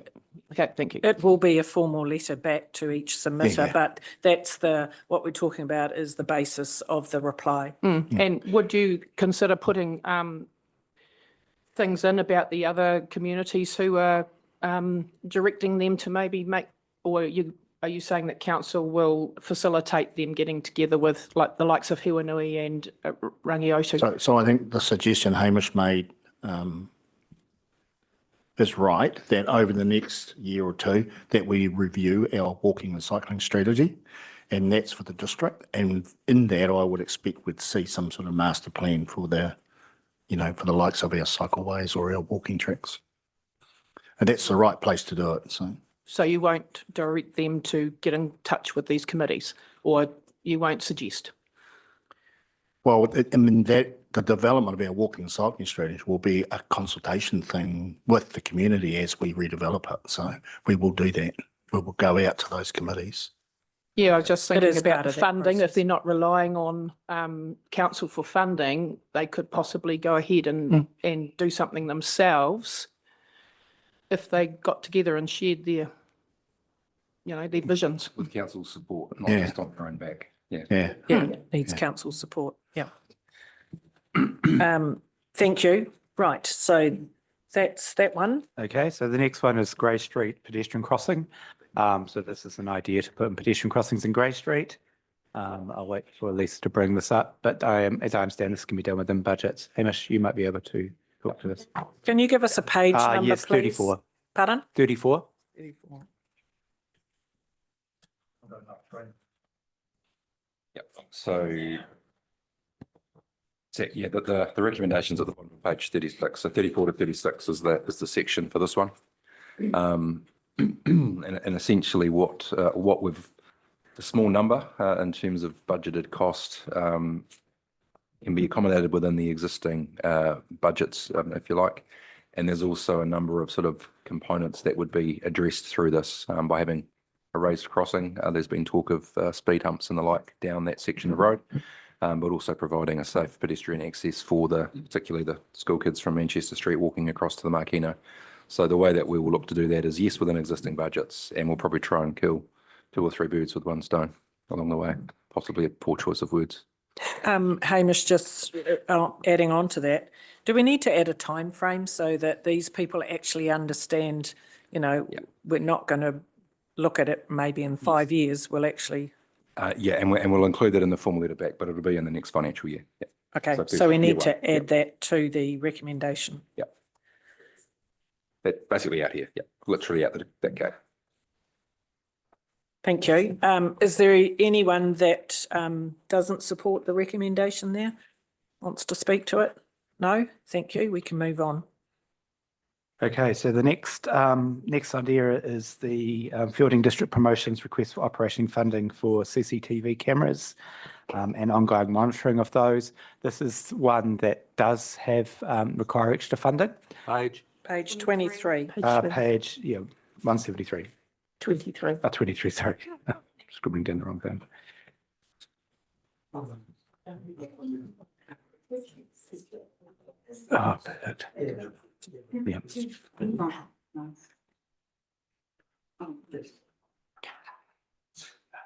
Okay. Lynn, do you want to speak to this? Lynn, do you want to add anything to this? Just that we did distribute last night some further information from Fielding and District Promotion to more clarify where the likely camera positions would be, and that they were following New Zealand Police guidelines on crime prevention cameras in public spaces. And they outlined a little bit more about what the 25,000 ongoing maintenance costs would be. And I suspect that there are some further questions that we need to work through with Fielding District Promotions on this project. And Hamish and I would be happy to do that. Thank you. Yes, I support, I'm in general support of this, but I don't think we've had enough information. I'd like to see something from the police to confirm that they are happy for the server and monitoring, given resourcing for police is an issue. But just in general to see. And then the other one is the request for funding from council had a general coverall and anything else. And what is that? And I was interested in what happens if a camera is damaged or stolen. Whose responsibility is it to fund that? And I'm assuming that's over and above the funding they're requesting from council. So I generally support this project. It's long overdue. I'm just a bit disappointed there's not a lot more detail in it that we had previously asked for. But happy with the recommendation there. Any other comments? Councillor Underwood. Yeah, I think their submission said 29 cameras, but at 8 sites, and some of the sites got 4 cameras, I assume pointing in different directions. Is there any requirement for consultation, public consultation, with this level of surveillance being proposed? I can.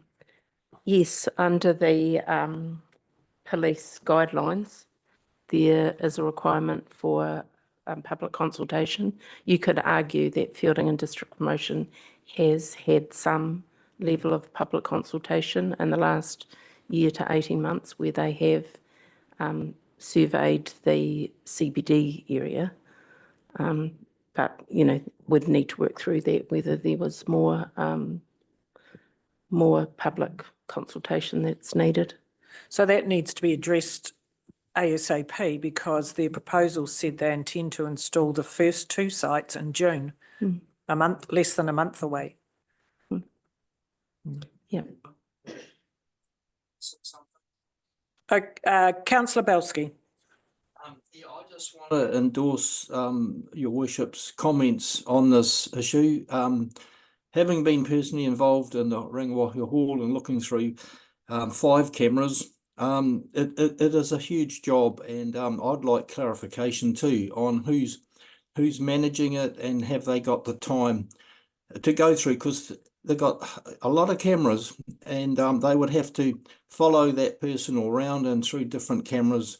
Okay, they have got smart AI technology that can improve and quicken things up a lot, but it's still time ticks by real fast, and the police, as we know, haven't got much time. But I'd like clarification, and I completely endorse those comments of your worship. That is spot on. Thank you. Thank you, Lynn.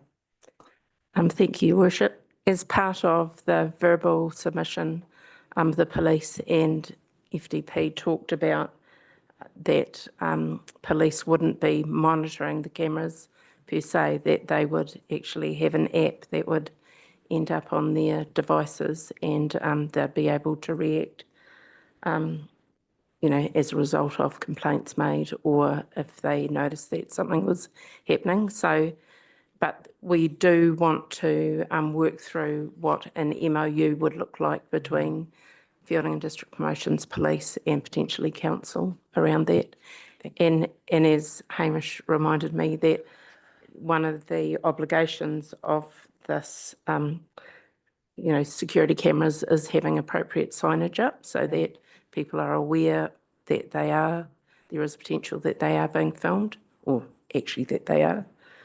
And so that is part of what Council's obligations would be to put up that signage. Thank you. And the other part, which I think is quite important, is if ratepayers are going to contribute to this on an ongoing basis, I'll be keen to make sure that the technology allows other villages in our district to, particularly from a monitoring point of view. Rongatea, I was just there on the weekend with the opening of the skate park, and it was raised, that's their project they're working on, and it just makes much more sense for everyone to be talking to each other, and I raised that with them because if they can get the monitoring back to the police station for everybody in the district, you've got a police which is a legal authority managing that, but it also gives a district-wide view on what's happening. I can respond to that, Your Worship. When Hamish and I did meet with the Fielding and District Promotions, they did say that there was a possibility of villages connecting into this. There is some technology and kit that they've got to put in place that's not costly.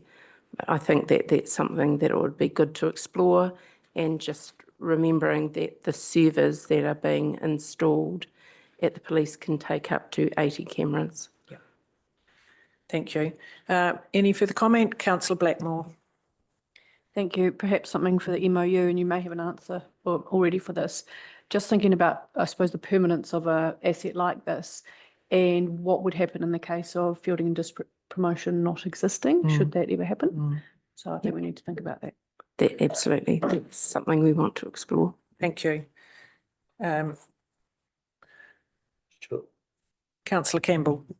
Yeah, I'm just not sure which budget this should be coming out of. It. I don't think it's really a CBD particular project or a roading project. It's more about, keeping our community safe, which is part of our community development strategy and our overall strategy. So, I don't know why it's been lumped against the CBD or roading in particular.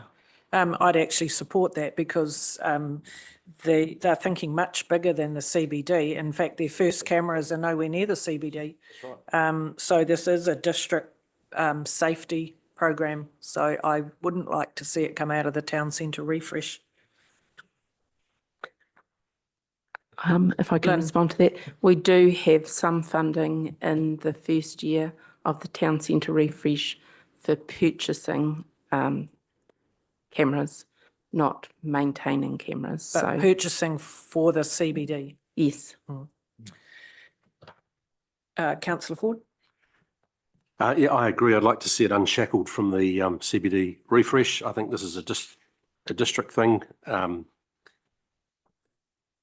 But I think overall, when we consider the last, how many years have we been working on CCTV cameras?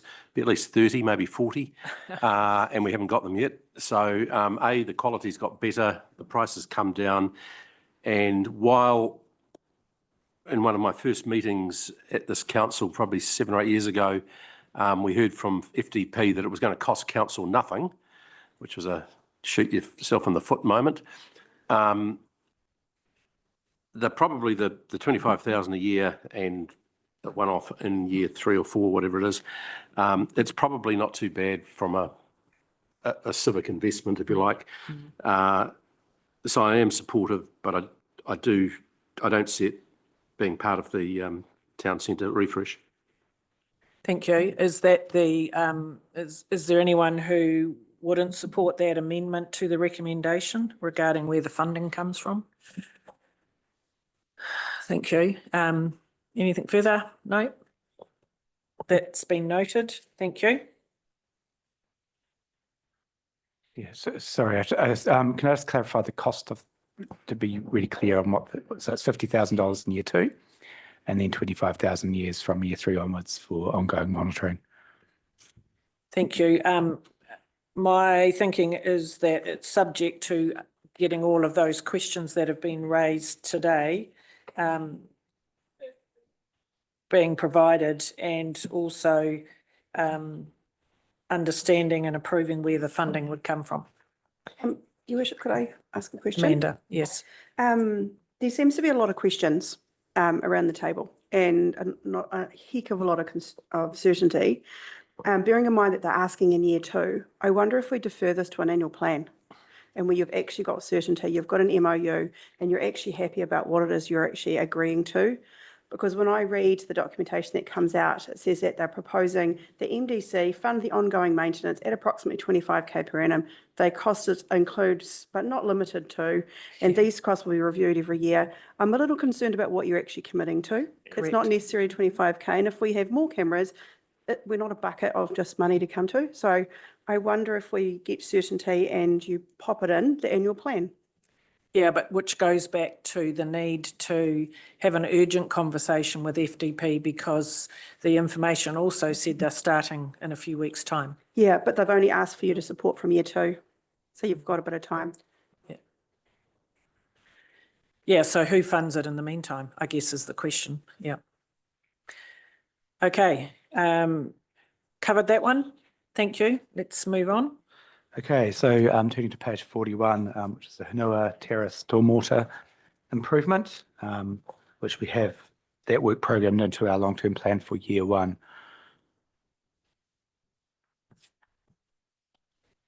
So this is page 41 of the agenda.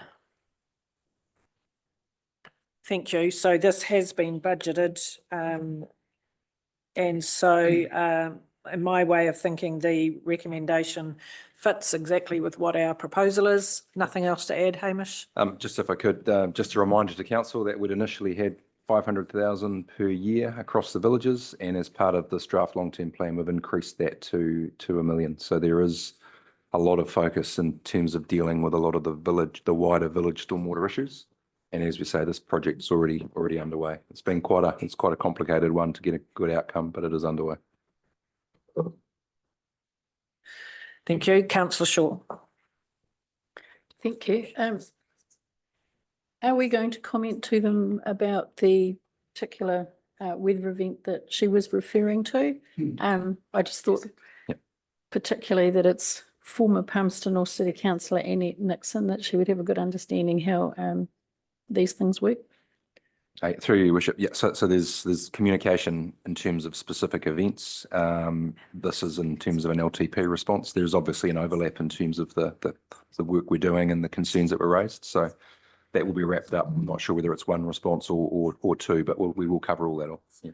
Thank you. And there was a formal response put together by our civil defence manager that went back to that community. And I agree, it's appropriate that some or all of that be included in the response to this submitter. Yeah, we'll do.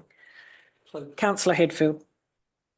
Yeah, thanks, Your Worship. It's good to read in this that it appears there's only one barrier to success here, and that's the processing of the resort consent by Horizons. And I thought it's probably appropriate to ask the question, is there any good reason why Horizons would deny consent?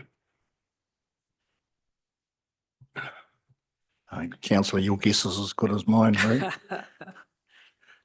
I just thought that was worth raising. No, Shane's exactly right. And I would note that it is in a marine, coastal marine environment. That adds yet another layer of complexity. Essentially, we've got a discharge point out through the dunes to the beach, and it's anything in that environment just adds another layer of complication. So, but there's no good reason. Sorry. Andrew, Councillor Quarry. Thank you. So I can go to the meeting tonight and assure them that next financial year, the work will start. Put my heart on my hand on my heart. Subject to Horizon. It's budgeted for year 2027-28. I think it was 24-25. Well, the recommendation here on page 43 says 27-28. The original response is 24-25. So which one's correct? It is next year, subject to consent. It's currently, so you're both right. But if the consent takes longer than we hope, then it will be deferred, but it is in the budget for next year. So we need to correct that? Yeah. So the work is to put a sump in, put a pump on it and pump it out to sea. That, through your worship, that infrastructure already exists. It's the increasing the resilience and capacity of that system. What does that mean? Making it bigger and better. So do we also need to put in here that this is all subject to a consent approval? In terms of the wording, that will go in, yes. Okay, thank you. Anyone not support that? No? Thank you. On page 31,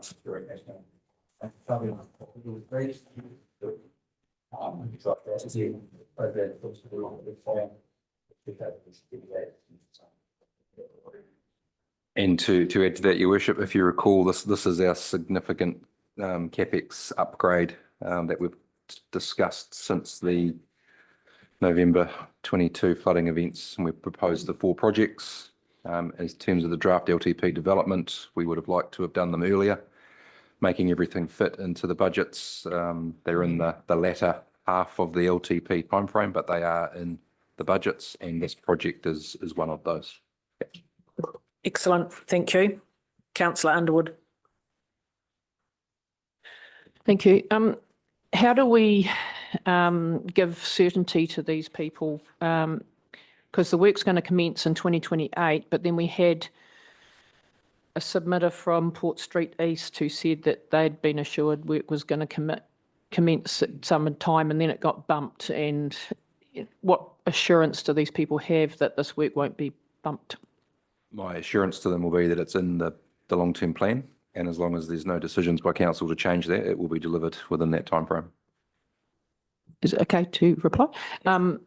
Because like the long-term plan gets reviewed every 3 years, and if it's going to commence in 2028, then there's going to be another review prior to that. That's correct. So are they aware that things could change? Will they be made aware that things could change?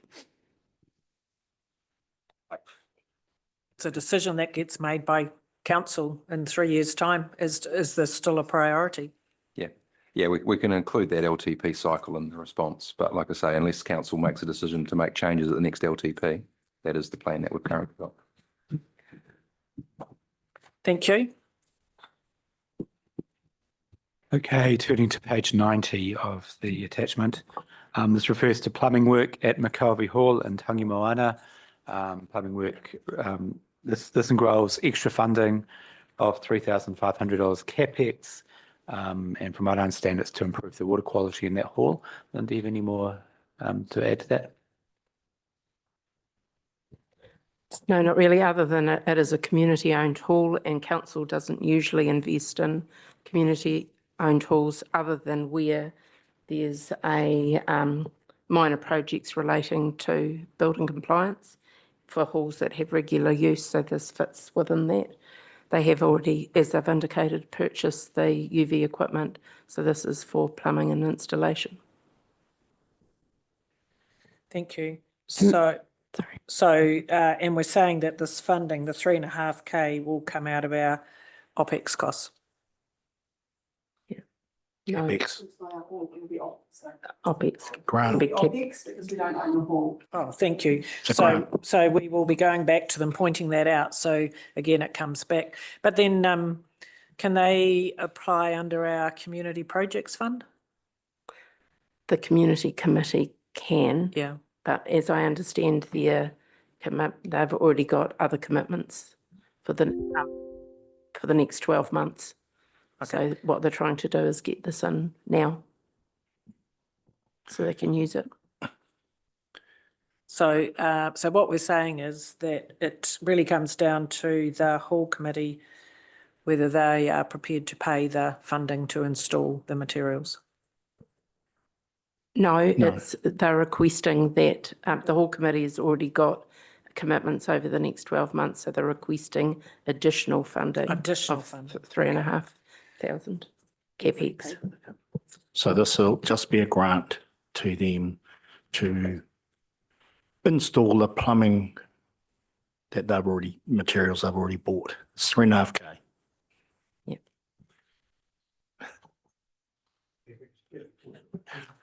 Right, thank you.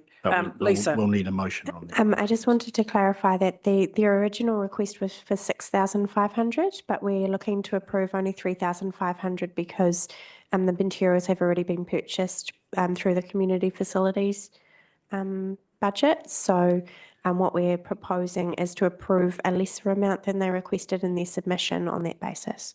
Thank you. And on this one, we do need a motion because it is new to. Well, what we thought we would do is where there are motions, we are just listing each motion as we go. And when we do a wrap up, all the motions will be there and we'll just take them up. Okay, thank you. Rather than- But we'll need a motion for that additional funding. Thank you. Councillor Quarry. Yes, Your Worship. I really struggle with a community-owned hall and a council-owned hall. To me, they seem the same thing. You know, and what is the community? They're members of the council. So, yeah, this distinction between the two is a battle to me. The only real difference, councillor, is one's council's asset, the other one isn't. That's the difference. Why should there be any difference? Well, that's the way that we have to account for them on our books. One is owned by council, one is an asset. The other one isn't owned by council, it's owned by the community. And I get your point, but that's why we distinguish them, because we own one, we don't own the other. The issue could arise in the future where one burns down and who's going to pay for it? And if it's It's not us. Well, unless you agree to, but we don't assure them or anything. It just, I don't know, we talk about it, but we shouldn't be going around in circles over it. But it doesn't make any difference to whether we support them or not, whether they're community owned or a council asset. Well, here they are requesting money, whereas if they were a council owned, that would be automatic, I would have thought. Yes. It would be part of our asset management plan, and we would do work on the hall because we own it. But in this instance, we don't, so they have to apply for the money. We would also Councillor be Hadfield. Yeah, look, I get what Councillor Quarry's saying. It makes sense. I mean, the hall is the focus and the centre of actually community activity. I think in this instance, actually, it's irrelevant who owns the hall. At the end of the day, we're just saying, yep, this is a matter of actually probably public safety in terms of drinking water quality, whatever we call it. DWQS, is it? Anyhow, whilst Councillor Quarry raises a good point, there is a difference between what we own and what we don't own. I think from our perspective, it's just a building. It's a building that's the centre of a community activity and social activity and interaction. And we've just got the option of actually saying, yep, we can do this because actually if we owned the hall, we would do it anyhow. So I don't think it's that big an issue, really. We're just saying, yep, we'll do it because we need to. Thank you. Lynn. Thank you.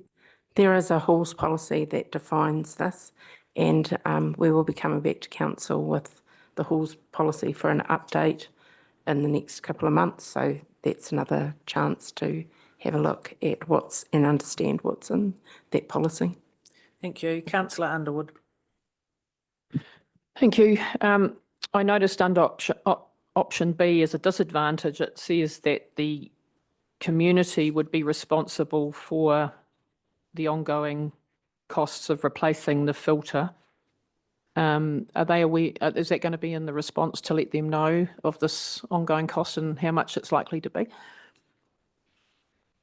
Lynn is saying yes, that's part and parcel of the project.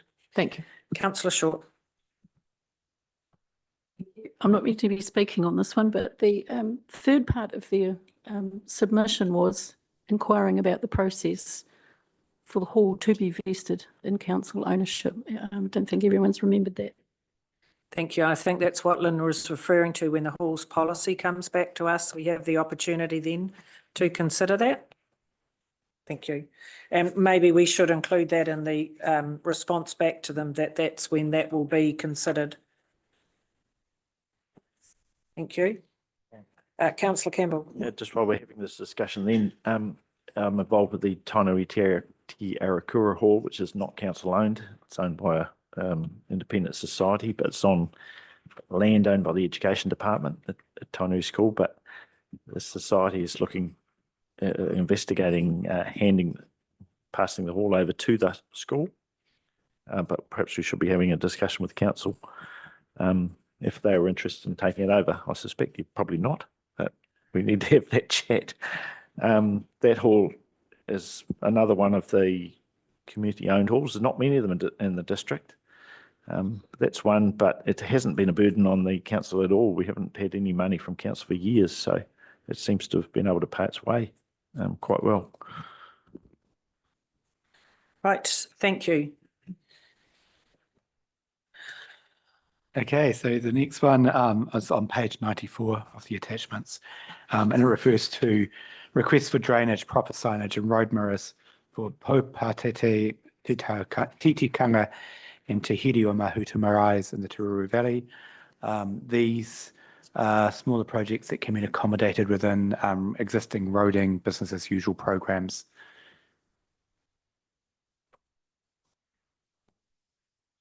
Okay, any comments there? We support the recommendation, which is we will address the roadside drainage issue and the installation of signage and a mirror, but don't support the installation of judder bars.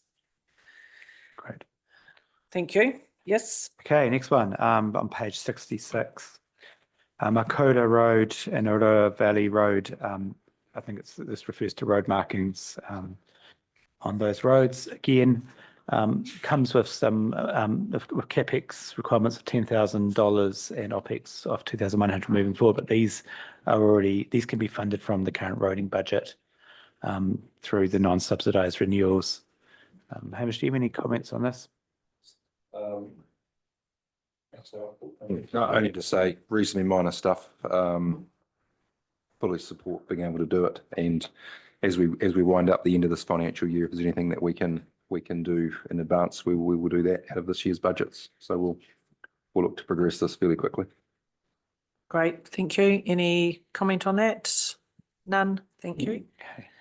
I have a very similar one on page 7, which is Bryce Street and Apeti School, again referring to parking and road markings. And same again, small numbers, reasonably straightforward to do, and we'll take care of it. Thank you. No comment on that one. Thank you. Okay, page 151, Te Ahua Tauranga Recreational Pathway Maintenance. So this one is part of an overall of a larger budget, but the pathway is already in the budget, but subject to NZTA funding.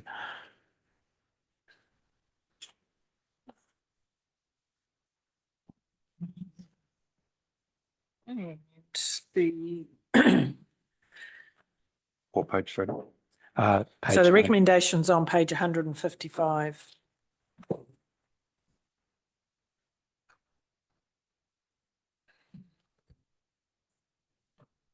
So, so what they were seeking was contribution towards this where the pathway sits inside MDC. Is that correct, Hamish?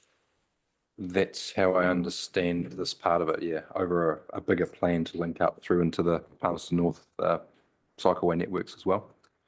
So there's some existing sort of ear-tagged funding in year 3, and then the bulk of the expenditure is in the out years. So this is over and above the funding that's already been committed nationally to the pathway.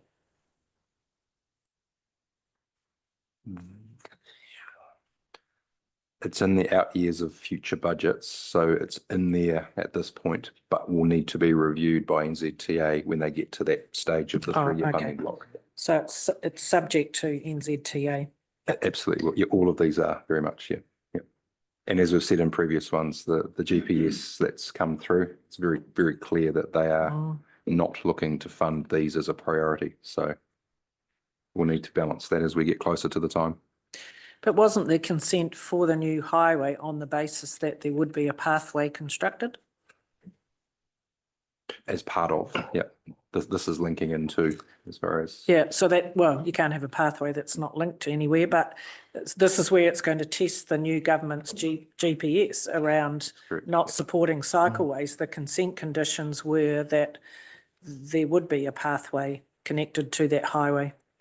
There is, but you're right, it doesn't go anywhere. Once it stops at the end of the highway, there's nothing more. And this is about connecting to that. Yeah. And there's no money set aside in the GPS for this. No. And NZTA are very clear saying they're not going to, the GPS is clear saying this is a low priority. So you will likely have people having to cycle on the road to get to the pathway. That's the way it's set up at the moment. And I think this is a really good example of the earlier conversation around that sort of relook at our walking and cycling strategy and what it is we want, what the community wants. And there's going to be a real crunchy conversation there around what level of service, what standard of pathway, and who's going to pay for what.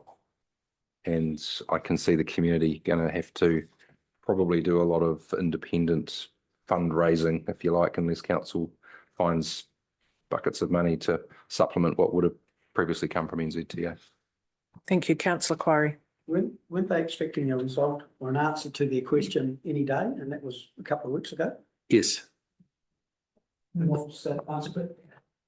Don't know. But you're quite right, Councillor Quarry, they were expecting an answer within a week at that time. So there must be an answer. So let's find out what that is. Councillor Blackmore. Thank you. I also recall from the discussion that the priority section was to go through private property, which they had still had permission for. at this point. My concern would be it becomes an orphan, and we're responsible for the maintenance of a walkway through private property. So that would just be my caution at this point. Thank you, councillor Hadfield. Yeah, quite an ambitious project, really. And it's quite ironic, isn't it, that the new Tararua Highway will have a walking cycling path on it. Seems to me that bridges to nowhere will no longer be a tourist attraction, but cycleways to nowhere will be. And I find it sort of rather ludicrous, actually, that we have all of these disparate little bits and pieces that aren't joined up. And as Mr. Walls said, a lot of this is dependent on hooking into Palmerston North's cycleways around the place. And I think that's probably not a project that we're going to see come to fruition with any degree of rapidity, I would suspect. But anyhow, just a comment, really. But I think the recommendation, as it is here, is the appropriate one. Thank you. Lisa, you had your hand. Did you want to say? Thank you, Your Worship. Yeah, I just wanted to clarify that in reading the template response to this one from the officers, I felt that what they were asking for in their submission wasn't necessarily what is in the budget. It was not clear around the scope of the pathway. It sounded like a slightly extended pathway compared to what was in the LTP, which is why in drafting the overall comments, we've said that it's there's a lack of clarity of the scope, and that but there is budget for pathways in the LTP, and I think the previous comments around reviewing this as part of the walking and cycling strategy review is probably the best. We can factor that into the response back to the submitter. Thank you. Councillor Underwood.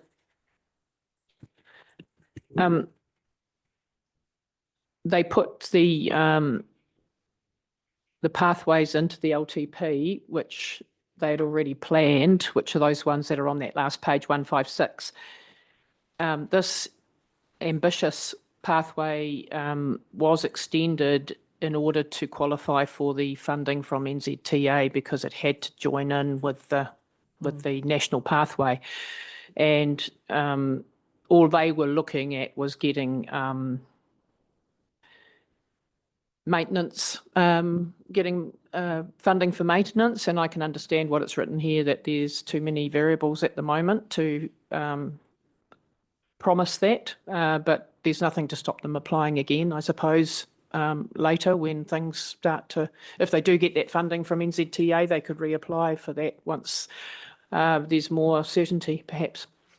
Hamish. Yeah, I think, yes, that would be an option for them. I think probably a more proactive option, as we've said, would be for them to work constructively with us and other groups as we collectively look at that sort of cycleway network for the district.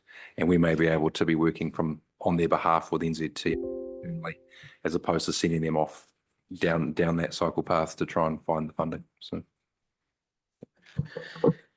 thank you. Right. Okay, turning to page 60, this refers to Kowhai Park improvements. Sorry, what page were you? Page 60. 60. ERT supports the replacement of the bird feeder, additional disability car parks, and replacing the seat, which I think was next to the playground. However, the submission also asks for a wishing well to be replaced, but I think for safety concerns, that's not supported. And also an addition of a third toilet block there, which again is not being supported, mainly because of the cost implications of that. Thank you. I wonder if there was good reason why the wishing well was taken away, but that's not to stop a community group or individuals coming up with a plan that does meet safety requirements as a community project.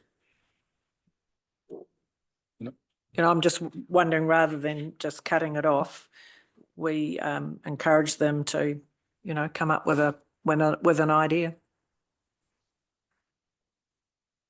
Anything further on this one? Councillor Underwood. They also mentioned the missing seat by the duck pond, but that's not in the not mentioned in the recommendation at all?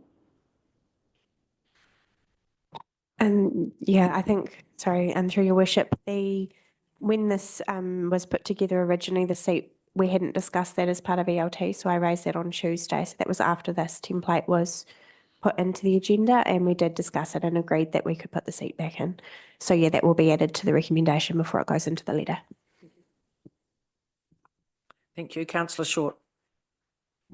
Thank you. If I recall correctly, the submitter had mobility issues, I think, didn't they? And he made reference to the toilet block at the front gates down by the duck pond. I wonder if he's aware that there are also toilets in the cricket pavilion. Perhaps we could say that in the response.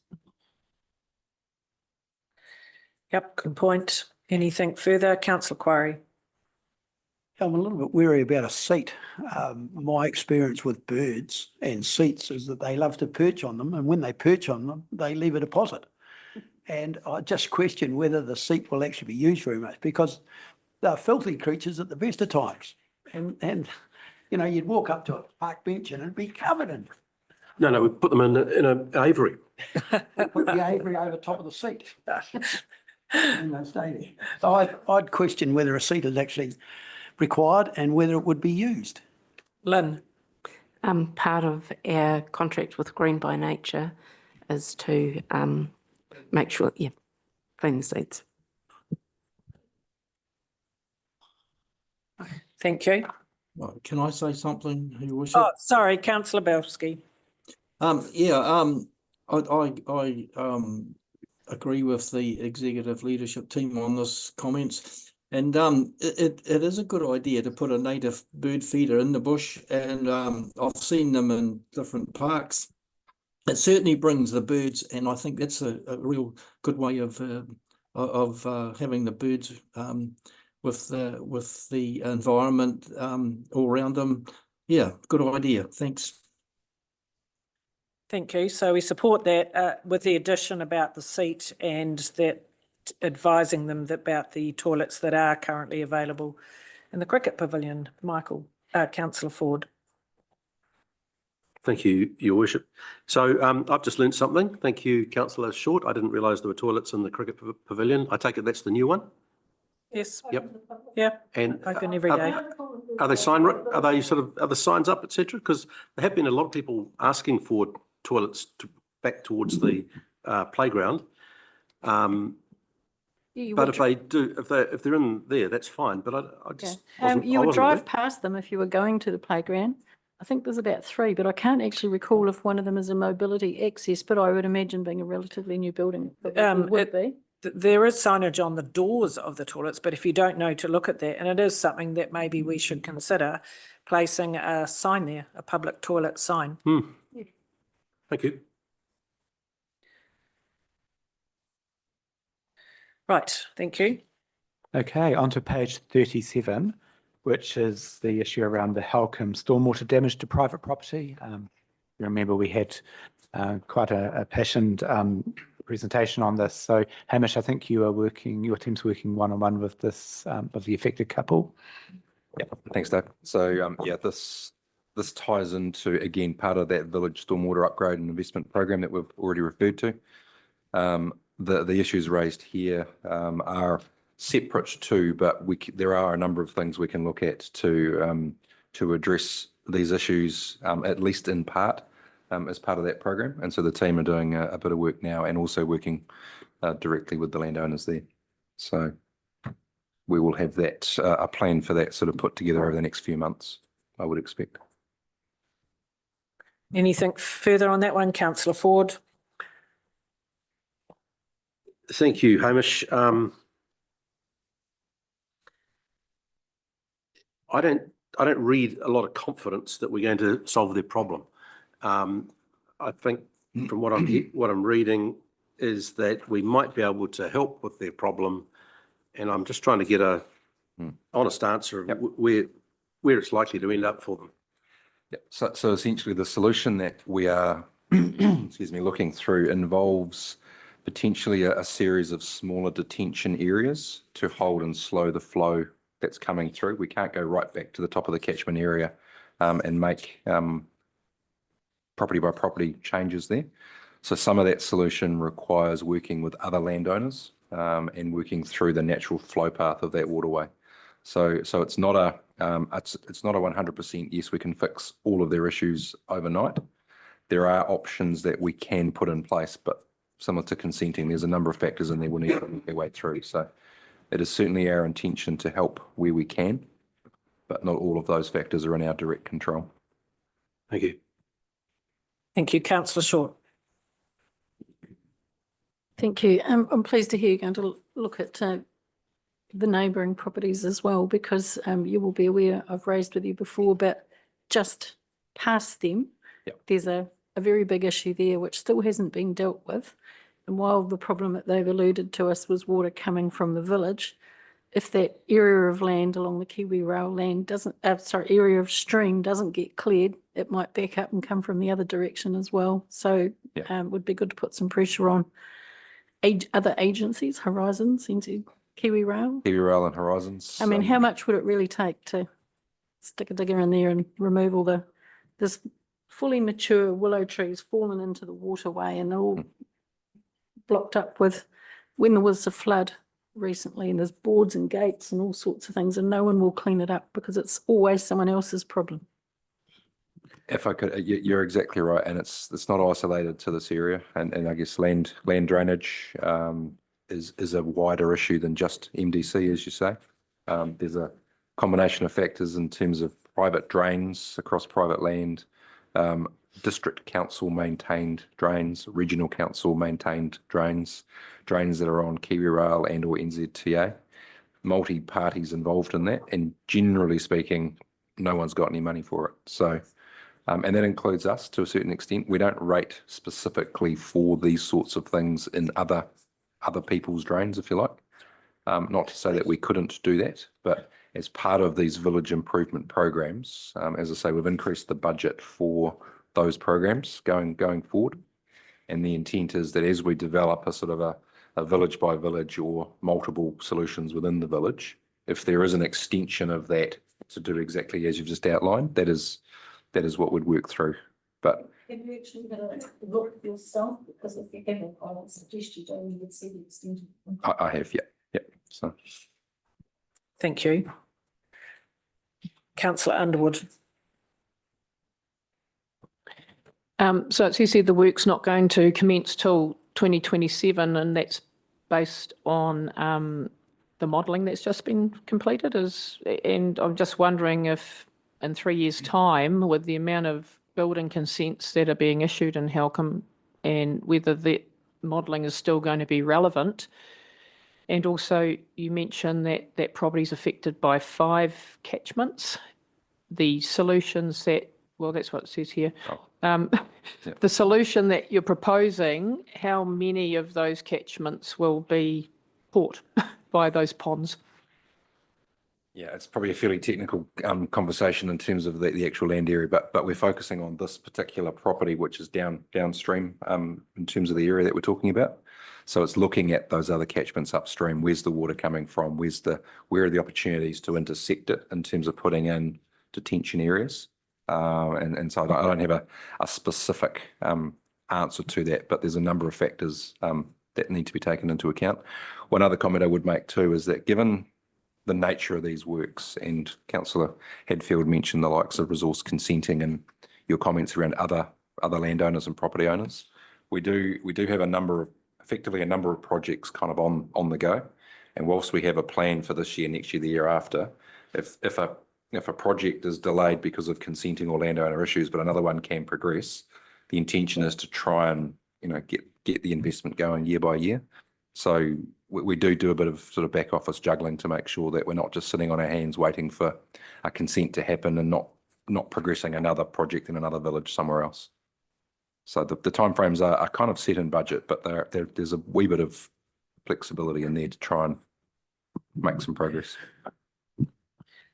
Yes, I'm just wondering, you've met personally with these people, or your team have? I spoke to them directly after their submission to council. Yeah. Are they happy with what's being proposed? Do you know?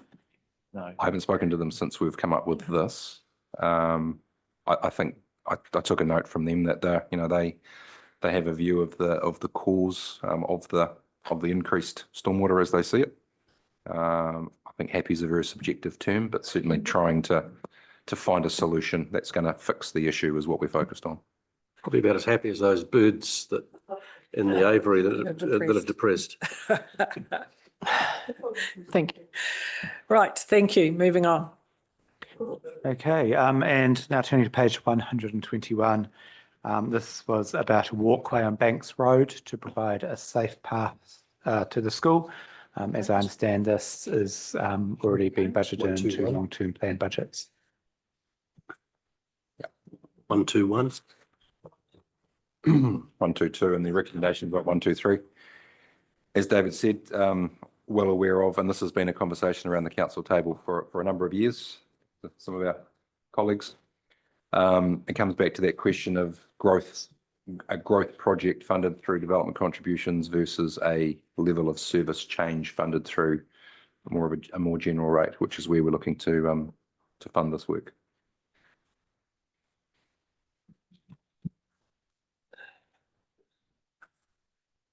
So the answer is yes, it's included in year 2. Correct, and it's part of the non-subsidised roading program, so we're not relying on NZTA subsidy for it to happen. Thank you, Councillor Quarry. Yeah, thank you, Your Worship. I believe this project should be moved forward to the first year. There are children walking down Banks's Road already that are exposed to 100k traffic.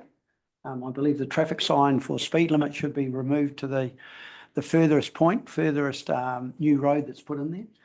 And that it should take place this current year, because as I say, there are children currently walking down Banks's line with no footpath on a 100k zone. The further point to this is that it is not, I believe, a roading situation. I believe it is a DC situation. We have 27 new homes being built there. There's another 10 to be built. If there's not a case for a DC contribution, then I don't know what is, because it is a new development, okay? It is not part of the existing roading network. It is a new development. And I'll just remind councillors that over the last 6 years, 543 approximately new houses have been built in the rural area. In the urban area, there's 611 approximately. The 543 new homes in the rural area at a $5,800 per home for roading and parks and reserves. Their contribution to council's finances is $3.149 million. Okay, that money is being spent in fielding. There is very little DC money being spent in the rural area, something like 3%. So I believe this is a viable option. It is a candidate for DC funding, and it should be embarked upon this next financial year. While I have some sympathy with that, am I correct in that the schedule for the DCs has already been approved by council, but it comes up for renewal to agree on where we put those DC contributions when? I thought it came up every 3 years at this stage, this time. I'm just seeking when does it come up next? So we typically do review it on a 3-yearly cycle, as you've outlined. The DC schedule of works is the basis of how we then fund the DC. But it's also important as we developed council's draft budgets for the long-term plan, because the inflow of DC money and the outflow of expenditure sits within those growth accounts. Where we have a shortfall of what's coming in versus what's going out, there's a loan debt calculation in there as well, which Amanda and team bring together. So it's something that is done as a fundamental part of the draft LTP budgets, not a tack on at the end of that process. So to change it is difficult. Plus, we haven't taken a DC for this project from anyone over the last period of time. So those houses that are already built out there haven't paid anything to contribute to what would be a new project going into the DC schedule. But they've paid DCs. Yeah, towards the schedule of works. So when does the schedule when we decide where the schedule of works spending will be, when do we review that? So we had a really good conversation about that through the draft CapEx program, if you recall, pre-Christmas, and we talked about Turner's Road and we talked about the staged investment along Root Street to work in with the two key developers and other landowners up there that are currently developing. So in effect, councils effectively had that discussion in terms of what that key focus for the DC schedule looks like. However, we didn't have the LTP submissions where this project was put on the table. Yeah, that's correct. Correct. I think if I could, the point is that it is funded, and it's funded in year 2. So Councillor Quarry's raised 2 points. One is, should we be funding it in year 1, which we can certainly look at, but it means a project that's already identified in year 1 will be shifted to year 2, and that'll have its own implications. And then secondly is the nature of that funding, whether it's development contributions or whether it's from within the roading activity budget. So would it be reasonable to ask management to have a look at bringing it forward to year 1 and what the implications for that would be? Yes, we can do that. Can we also Councillor Bell? Can we please compare what it would look like for the two different funding mixes, so between the DCs and the roading, and what that means? So Councillor Quarry's asked if it can be funded by the DCs rather than the roading. Is that correct, Councillor Quarry? But can we have a look at what it means for either? Can you answer that now? I'll just hand over to Shane. Councillors, just to remind you that DCs isn't a bucket of money that's sitting there that we can just dip into when we feel like it. It's actually DCs in deficit. They're being loan funded through, and also remind you that we are about $1.3 million behind on our DC contributions this year, and that's through lack of growth. So our DC money is significantly under stress. That project and the DC amounts are calculated through the projects that you approve in the DC schedule. So we go out and get money specifically for those projects. If you want additional projects in that schedule, then we have to recalculate our DC fees. And we have to go out. Consultation? Depending on what it is, but potentially, yes.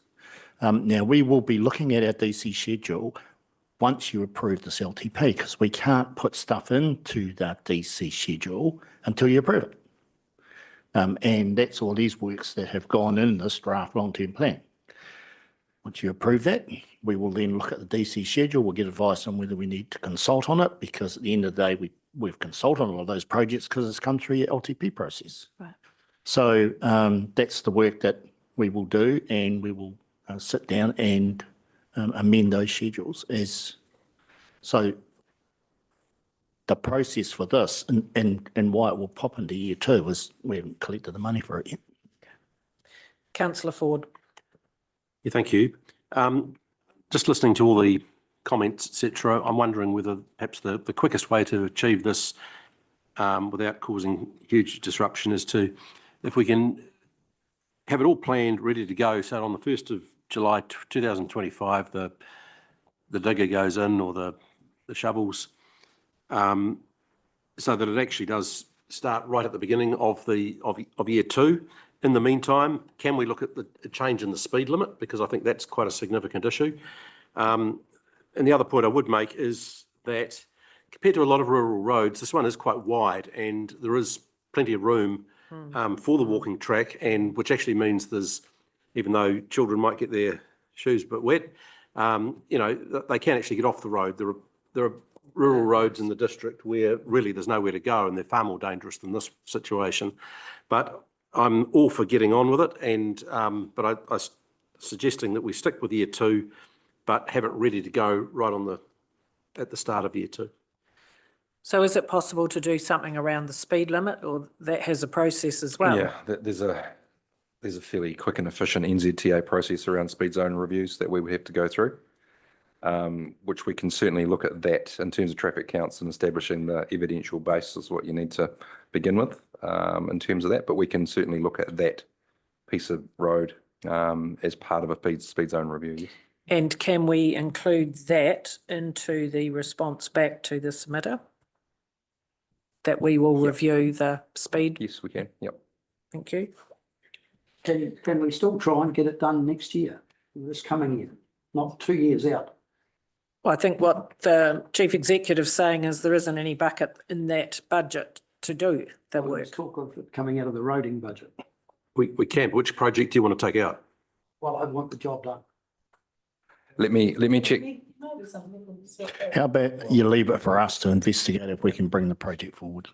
The reality is bringing it forward will mean another project going out. So we'll just have to look at what the current projects are for year one and then make a decision as to which one's the most important. Okay, thank you. So you'll come back to that around priority. Thank you. Okay, so we're going to change tack a little bit now because the next three kind of slides where we've considered a number of initiatives together in terms of combining a response. So the first of these is around funding of marae, and sorry, 205 shouldn't be up there, but submissions that kind of talked a little bit about this were submissions 211 and 216, which are on page 3 of your documents. But also 202 is another one on 94. But also, if you recall back to the oral hearings, you know, one of the great things about this time was the amplified voice of Māori around this table. And we had a lot of marae coming in and presenting on smaller projects that they wanted to progress. So ELT discussed this, and they are recommending extra funding to set up these things. First of all would be a marae development funding for $3,000 per marae who have wharenui on site. So that's 7 marae through the district. So that's a total of $21,000 worth of funding per annum.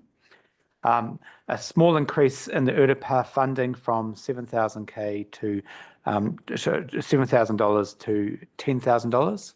So an increase of $3,000 per annum to the Urapa funding, but also the development of a contestable fund of $20,000 per year, and that would be for marae development as well, but for those projects that can't be funded from within the $3,000 per marae that they are proposing.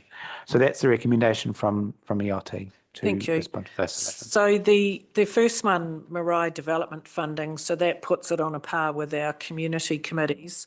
Given that there's no free lunch with ratepayers' money, is the expectation that there would be a accountability as we do with our community committees? So the funding is subject to the maraes agreeing with the accountability reporting. Yes, I presume that's right. Amanda, you might be able to. Sorry. So we do have a community committees policy. I think Councillor Hadfield actually has a copy of it. The way it works at the moment is for our community committees is that they submit to our officers and say, this is the stuff that we're going to do in our area. And it might be putting in a new kitchen, might be doing whatever. And then they apply for the funding, and from memory, but I may check with that because there was an issue with bank accounts. Now, a lot of the time the work gets done and we reimburse it. So it's actually they apply and say, this is a significant thing we're kind of wanting to do. And we go, that's great. That's exactly what the fund would be a good thing to be used for. And off it goes. Janine, I think, is the person that kind of administers these funds. It would be quite, I shouldn't say it's quite easy, but I think that's where this would slide into, becomes part of her portfolio. It's just I understand that part. The piece that I was seeking is, would the expectation be the same as a community committee in regular reporting? On community committees, we have a liaison councillor. What is the expectation around reporting to governance? That would be the expectations that you want to decide. I don't have any thought on that. Thank you. And the other question while I'm speaking, the increase in the Urapa funding, when I sat on the Mano Taiko, we never used the full amount of money, and many maraes did not apply for it. it's overprescribed at the moment. It is. Okay, so that's great. Thank you for the update. Right, councillor Bell. Just want to make some, I want to ask questions. With the 3,000 that goes to the community groups, how long have we funded the community groups for? And I believe, is there 12 or is there more than 12? There's 14? 16. 16. How long have we funded the 16 groups each year? 10 years. Oh, but some of them are new committees, so they haven't been going that long. Probably Alison knows that. I was going to say, it's probably 10 years ago since the first few. Amanda, would you be able to find the total amount that have been given to the community committees, please, at some point? I don't think the funding has changed, but so it's 3K per committee, but I can go back and have a look. Thank you. I presume it's in the same place. I just want to, I just want to go back to the free lunch comment, Helen, that you've made, just so they were really clear.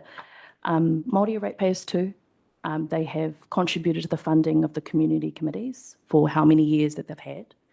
I just want to also go to the Urapa funding question that you have, a comment that was made by Taumato Te Rā at our LTP workshop that I held with Te Kōtui Reo.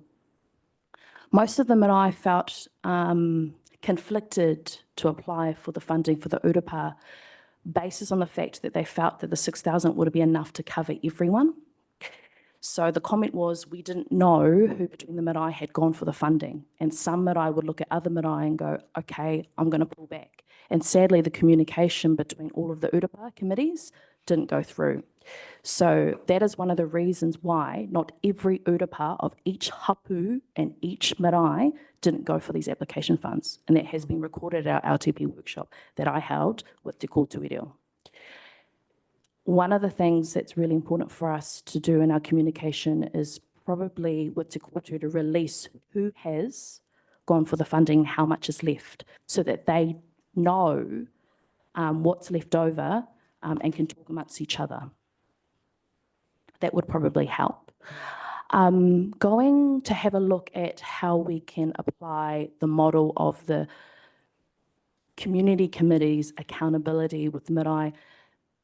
There are some differences in how our Te Ao Māori view is around serving our people. And I don't mean it in a way that one is superior than the other. I just think that there are some unique differences and views on accountability. I don't see there being an issue on, I guess, reporting back over where the money is spent. I do see there being probably an indifference of every single marae having a council liaison. We're probably not there yet, but what I would suggest as an alternative, that I do know the marae and you've seen it in the engagement that they've had with papakainga, with marae signs, that there might be a council officer that they feel comfortable having a relationship with.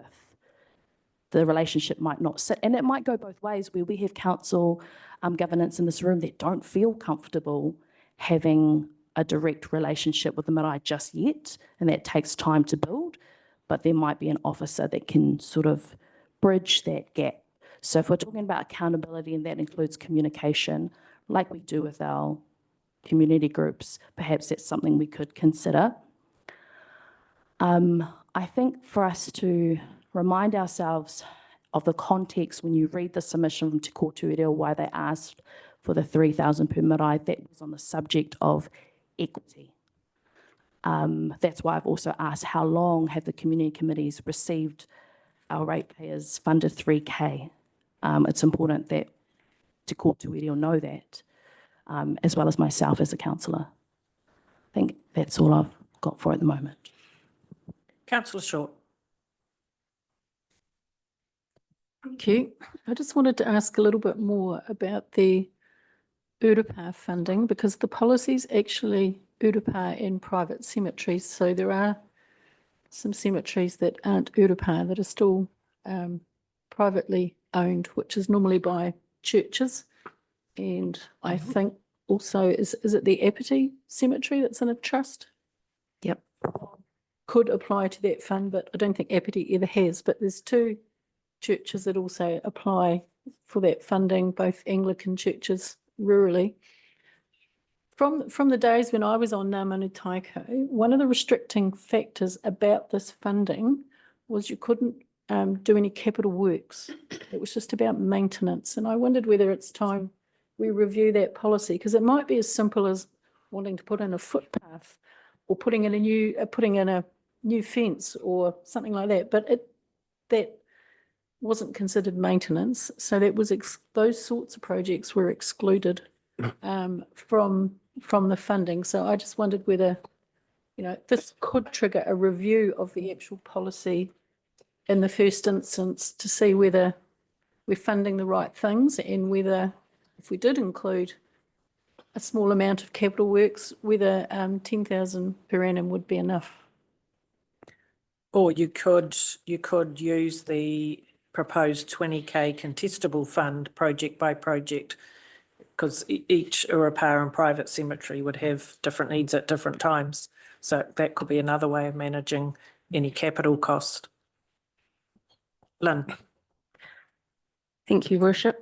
Of the $7,000 in that fund, 1,000 is ring fenced each year to go for the Anglican church cemeteries. So they usually apply for $500 each. And so there's 6,000 remaining for Urupā. And Janine advises that this fund is always oversubscribed. So she also has pointed out that you're correct, it is for maintenance, not development. So the current policy is about maintenance for or for gravelling of tracks, etc. So you could argue that if there's a track, yes, but yeah. Thank you. Thank you. And the contestable fund is the proposal that it would be run like the Community Development Projects Fund. It would be managed the same way. Okay, thank you. Councillor Hadfield. Yeah, thanks, Your Worship. Look, I actually don't fundamentally have an issue with this. There's plenty of topics that come up for discussion or argument. I'm not quite sure that we actually need to go there. Private use, public use, privately owned, publicly owned, all centres of community interaction. And I think on the basis of, our current community committee policy, excluding policy 4, which is how a community committee is appointed, it obviously has no relevance on this issue. And I think, we understand that. So from my personal point of view, I don't have an issue with that. I don't have an issue with the contestable fund based on the same principle as our community committees apply. It's one rule fits all, except for the things that don't, which is how you appoint a committee. And actually, I'm probably, I'd go so far as to say that actually it's up to individual marae whether they want to engage with the councillor. It's my view that that's actually an elected member's responsibility, only my view. And I think in terms of the contestable fund, it's thereabouts in terms of its allocation on this proposal as to the amount that's available for our 16 community committees, on a pro rata basis. So I think, mostly, look, as I said, there's arguments for and against, but the way this is put here to us, on the basis that we follow what's in the community committee guidelines and those expectations are met, I'm supportive. Thank you. I absolutely agree. The only thing I'm thinking there, and I'm wondering about council's response to the community, is the note there that marae don't pay rates. So, if there was some pushback from the community around our response to that. If I may, Your Worship. Look, at the end of the day, I think that's a central government policy, isn't it, around who pays rates and who's exempt from rates? It is. So at the end of the day, we've got some bloody nitwits in Wellington interfering in what we do. So, let's just, it's not a valid argument in my view. Look, You know, yeah, agree. as a community, we give everybody, well, I like to think we give everybody the same opportunity to participate in things. I know that doesn't happen always, which rankles me immensely, as you're aware. But, you know, in this instance, you know, our community halls and our marae are actually centres where people can actually gather and undertake what I call actually functions of society. Thank you. Councillor Ford? Yep, I support the recommendation with financial accountability only. Thank you. Councillor Quarry? Yes, I also support the recommendation alongside the lines of accountability. There's a couple of things here that I'd like to question. One, up there we've got 7 marae, and on our list here we've got 8. So which is which? The other is that I believe it's a closed membership, and we're opening up a council funding to a closed membership, basically. Now, therefore, the Scottish Hall could be included in that group. There are other groups out there that could be included as a recipient of council funding. And I give the example of the Scottish Hall for one. I'll give the Fielding Club as another. Now, by going down that path, we are opening up other facilities for similar funding. I just wanted to make council aware of that. But like I say, I'm open to the proposal, to the funding request, and as long as it's associated with the required administration in regard to the approval for funding, etc. Shane? And I agree, but the mechanism is there now. I mean, this morning you agreed to give Moana his hall, you know, $3,500 for plumbing work, and that's not part of council's assets. So there are mechanisms where those other halls and that can apply through annual plan or through LTP for funding the same as everybody else. Yeah. So I think the mechanisms are there. Some of them probably don't know, but I think the mechanisms are there. So Can we clarify whether we're talking about 8 or 7 marae? So correct me if I'm wrong, but one of those of the 8 was Pariwaha Marae, which is outside of our district. So that's why there's only 7 on that list. Okay, thank you. Councillor Bell? I just want to, I guess, support the question that you asked when the community asked, you know, marae are ratepayers, so why would we give it out? Well, I just want to ask, are the halls ratepayers? Yes. So they Yes, they yes. are? They are? Yes. So the community function the hall Yeah, the assets? community halls, even our own halls, pay rates. Right. Yes.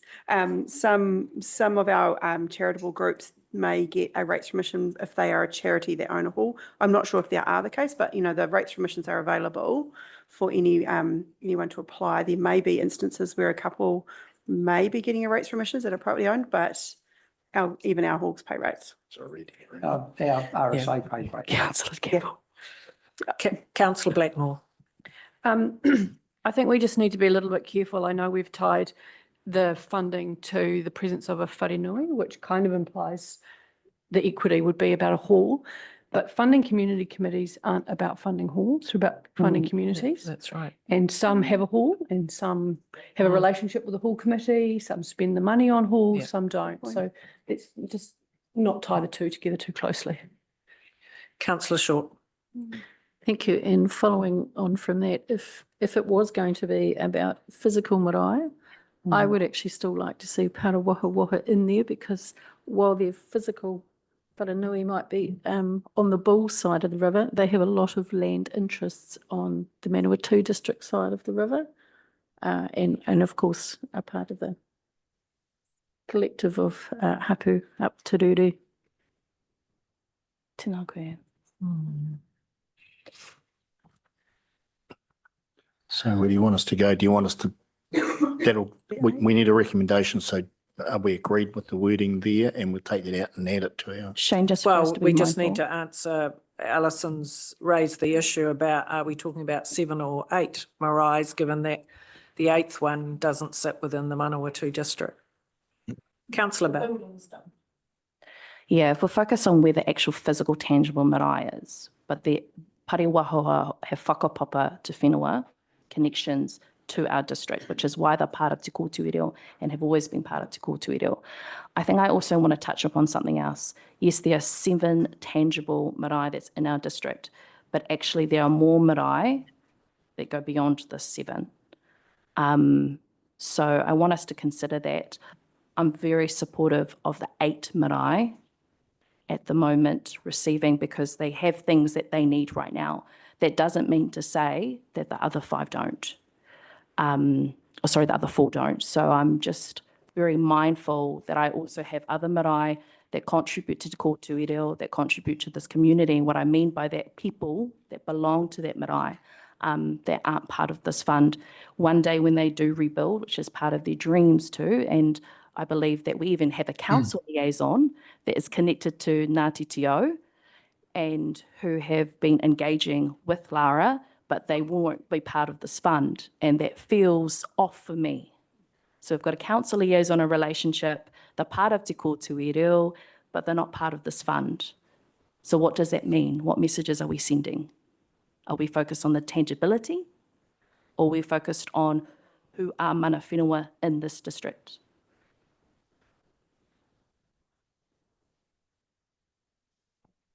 Councillor Hadfield. I think I actually support 7, and I think for the sake of clarity more than anything else, at the end of the day, we are a geographic boundary, and we can all have interests in other parts of the country, regardless of how that looks. And I think if we go outside of our physical boundary, we're then potentially opening it up to possibly somebody else, possibly somebody else, possibly somebody else. So my preference is to stick with the recommendation of the 7 that officers have put up here. Thank you. Yeah, Helen, Councillor Belsky. Yeah, I totally agree with Councillor Hadfield. I think we should stick to the 7. It's within our boundary. And, you could even get to maybe Bunnythorpe Hall saying, well, listen, a lot of us own land in the Manawatu district. We need help. It could open up a different, it could open up, not a good look. So I think we need to stick to within our law. Thank you. Thank you. So given the recommendation is there, overall recommendation. Okay, and so that will need a motion to be added as well? We'll add that to the motion list that we will summarise at the end of this. So that funding, if approved, would come from where? It's from rates. That would be a rates funded piece of budget. I'm having a moment what that word's called. It would sit in Lynn's area at IC, but I mean, it's entirely up to you. I would see it sitting under the community development budget. But that's just off my hand. Haven't talked to Lynn about that. Lynn, it's yours, but Yeah. Thank you. Councillor Short. Thank you. Just getting back to Parawahawaha. It's like having 8 children and leaving 1 out of your will. We do fund some things in other districts, and one of the things that we're considering today is the funding that we give to Te Manawa Museum, which physically is in Palmerston North City, but also we know represents our district. Thank you. So what I'm hearing is that we support the recommendations from the exec team and add that as a motion with the others. If we need to have a vote around the number of marae, if you support the recommendation at 7, raise your hand.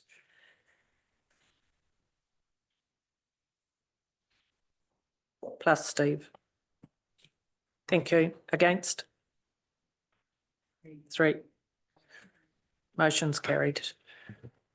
I just made the point that those marae that aren't included in the 7 have access to the contestable fund. Yeah.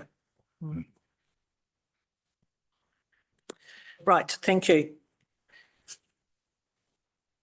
Okay, the next bundle of projects refer to Ranfurly Road. So we had a couple of submissions on that. You can see Page- these on 108, 115. 108. So we have a project already programmed into year 5 of the budget to install a footpath, $835,000 worth of capex. The submissions we received also talked about installing streetlights in Ranfurly Road and reducing the speed limit to 50 kilometres an hour. There's no extra cost for reducing the speed limit, which can be absorbed into business as usual budgets. But for the street lighting project, ERT are recommending an increase in the budget for year 5 for $115,000 to install streetlights, and that will then require ongoing OPEX costs of $9,875 from year 6 onwards. And if I could just add to that too, thank you, Dave. Yeah, that year 5, don't forget, that will be into the next 3-year block of NZTA funding. So anything that we put in terms of a subsidised activity will still need to go through the NZTA process in terms of funding approval and getting them on board with that. So it's likely to stack up, but again, it's part of that same proviso that's not 100% in our control. Can you just clarify what page we're on? Because 115. because 108 talks about the cameras.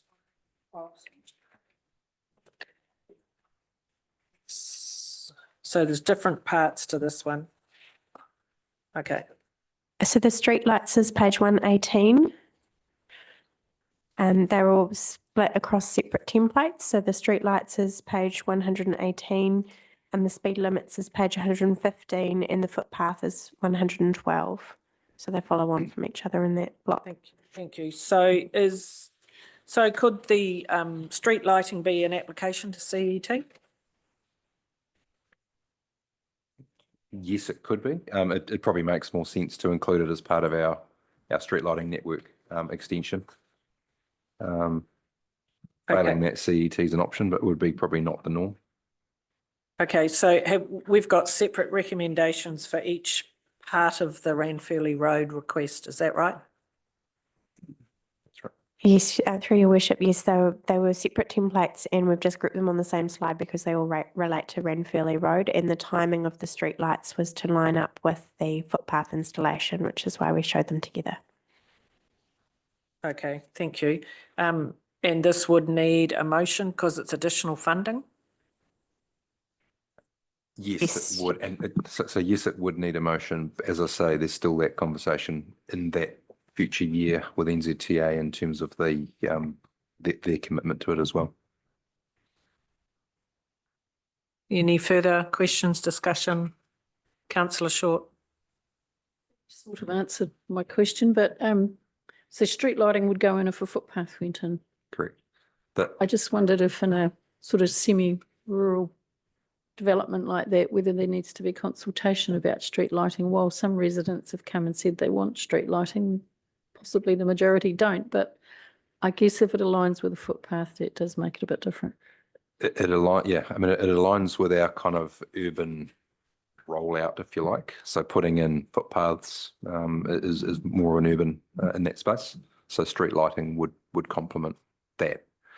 If there was a community outcry in terms of the people who didn't want it, we could certainly take that in consideration. We've got a number of years to progress it, but we would typically roll them out together if we could.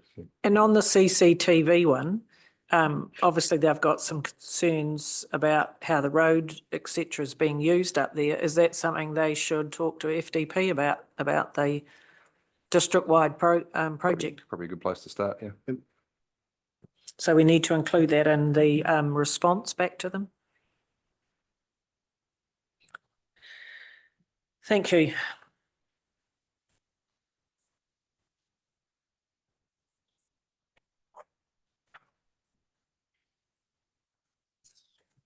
Yes, so there was, Your Worship, there is a separate template for the Ranfurly Road CCTV camera installation, which is page 108.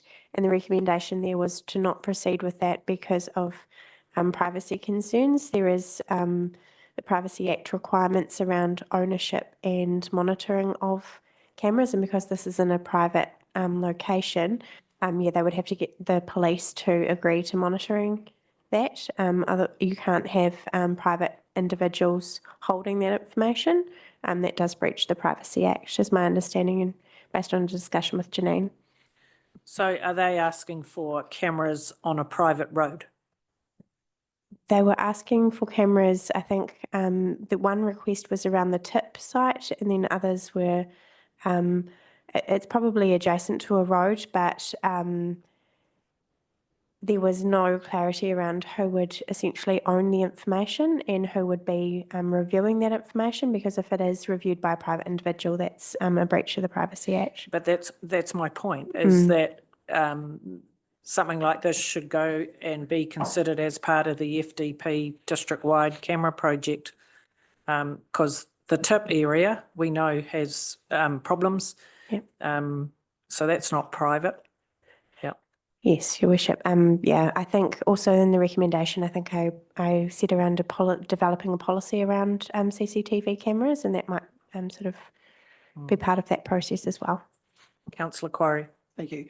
Yeah, that's one of the pluses in regard to the CCTV cameras, is that the system is being set up with a base at the police station, and other individuals can hook into that. And so if a business wants to have one or two cameras outside of their business, they can buy the cameras and stick it outside their business. So it will then be hooked up. And that would be the same with this occasion, that if someone wanted to buy the cameras, that would then be hooked into the system. I'm not sure that it's individual by individual. So if Mrs. Brown in Grey Street wanted a camera, you're saying she could hook it up to the police monitoring system? A business can hook into it.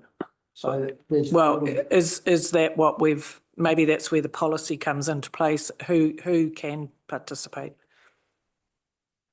Well, that was the point of this system, and that if a private business wished to hook into it, and if you've got a trouble spot in Ranfurly Road, then that could be hooked in as well.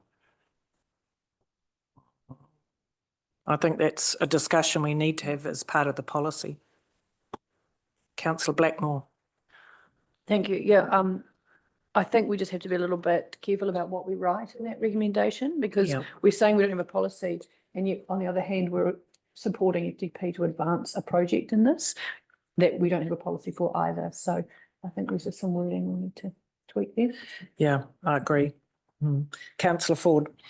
I think we should encourage them to work with the police and FDP. I understand there's an area of that apparently is used for criminal activity on a corner there. And so that seems to be the most appropriate way of handling it. So I agree with the recommendation. Lynn. And just a reminder that anybody that is placing up cameras must adhere to the police guidelines around security cameras. So that might be something that we consider having our own policy linking through to that guidelines. Thank you. And while it might be a bit of a sideline, it's still related to this. The meeting we recently had with senior police around criminal activity, etc., is, and it's something extra we could add to this, is we're looking to do some comms to the community.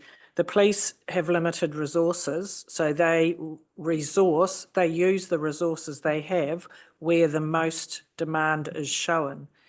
And if the community is not reporting incidents, then they don't sit on the data, and then they don't add up to the picture of where police resources go to. And the area that we were particularly talking to them of concern in the industrial area, the map they showed us said we base our resources based on where the most reporting comes from. And in this case, that area doesn't show there's an issue. of significance for us to put resourcing in. So the message to the community, regardless of whether you think it's a waste of time, you need to report it, even if you do it the next day. It's just about data. And so that could be a message that we add to this with incidents that they're talking about, and we need to get that message out. Right, thank you. Moving on. Okay, so the last bundle relates to town centre refresh initiatives. So we have Page. So 14 in regards to a digital LED billboard, the visual walkway between Manfield and CBD, and the roof on the farmers market. But there's also page 130, which mentioned wider car parks on the northeastern side of the town square. And on page 20, there's an initiative idea around monuments, flags, etc., that represent the whole community, including tangata whenua within the town centre. So what ERT are recommending with this is that these kinds of projects are referred through as part of the town centre refresh working group to decide, because this would be kind of ideas that could be funded from the town centre refresh funding. Lynn, do you want to add any more to that? Yes, thank you, David. So the visual walkway between Manfield and the CBD is part of the town centre refresh project. A roof of some type or some kind of shelter on the farmers market square is also part of the town centre refresh project. And there has been discussion about a digital billboard of some kind, and perhaps at Manfield. Who might pay for that and how that's managed is still a discussion to have. And then, yes, of course, car parking, etc., is something I'm sure that the town centre working group would consider. But there's no funding for that at present. And we haven't talked about the monument or flag yet. But wouldn't the idea of the monument flag, etc., be part of the town centre discussions about, there is a category in that town centre breakdown that addresses monuments, art, features, etc. Could that not be part of that as well? Absolutely. To our recommendation, we'd obviously want to work with the iwi on that first. I think, if I could, Helen, that this is part of this whole submission area. Is there's lots of smaller components to that which are best addressed holistically as part of the town centre refresh project. Yep. Yep. Thank you. Councillor Hadfield. I sort of, thanks, Your Worship. Look, I had a bit of a look through this and I thought, goodness me, there's an awful lot of stuff. Oh, town centre refresh. Oh, another one, town centre refresh. Oh, hello, there's another one, town centre refresh. And I'm thinking, goodness gracious me. I said, there's an awful lot going to town centre refresh, but I'm not sure that old Scrooge McDuck's going to come to the party somehow. Yep, and that is going to be something at the end of the day we are going to have to prioritise. But in the meantime, that's exactly where those projects sit as part of the discussion. Just making an observation. Yeah, thank you. Your Worship, to Councillor Hadfield's point, of course, is that there isn't necessarily funding in that project to complete all of the activities that have been suggested as part of the LTP submissions. Councillor Underwood. I noticed in New World Car Park, they've got parks assigned to families with a picture of a pram, I think, on them, and they seem to be left empty a lot of the time. And I was wondering, perhaps where we've got parking in the square that opens out onto the footpath, like the end parks, that perhaps they could be labelled in the same way so that mothers with prams or car seats, they can unload onto the footpath. If they wouldn't necessarily need a wider park because they've got access on the ends there. Yep, thank you. So we can take that as part of the town centre refresh discussions. Grant, councillor Hadfield. Perhaps I could suggest to my colleague, councillor Underwood, that the picture they use now of perambulators is actually not known to many in the community. They might be better off to paint a picture of a buggy and woe the day for, people that don't understand what a perambulator is. Yeah, good point. Right, moving on. Oh, could I just say something? Oh, councillor Belsky. Oh, yeah, just the wider car parks. Just an interesting observation. We called into Blemon on our way down, and they've got the same as our proposal of 1 hour free parking in their city centre or their town centre, and they've got a parking meter on the corner of the streets that you put your number plate in, and then and that is a way of registering that you'd been there when you park there. So I just thought it's probably not the right time to say this, but I just thought I'd bring it up as a maybe as some kind of a plan that may be looked at by our council. Thank you. Thanks, Steve. Councillor Ford. Yeah, just wanted to clarify that would Scrooge McDuck be the CFO? Only for animation. Yep. Whoa. I could respond to that, Your Worship, but Right. perhaps I'll leave it till Thank you. lunchtime. What time's lunch? Now. Right, so this could be a good time to, so we've completed the initiatives, haven't we? So the next part is a completely different section, correct? Yeah, so we're at now, so those were all the initiatives that had ELT support. There are, of course, quite a few initiatives where we don't, not recommending them. So I'm wondering if we now take our break for lunch in between those two and be back to start at 1:45, please.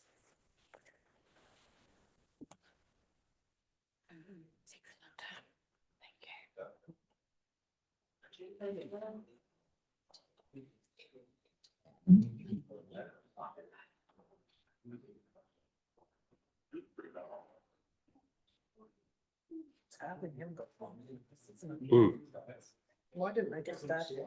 Well, either that or collect this in the order that. Exactly.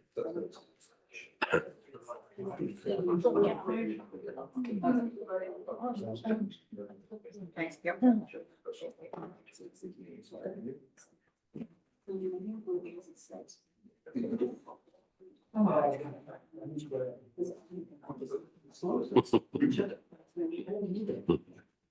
Please, sir.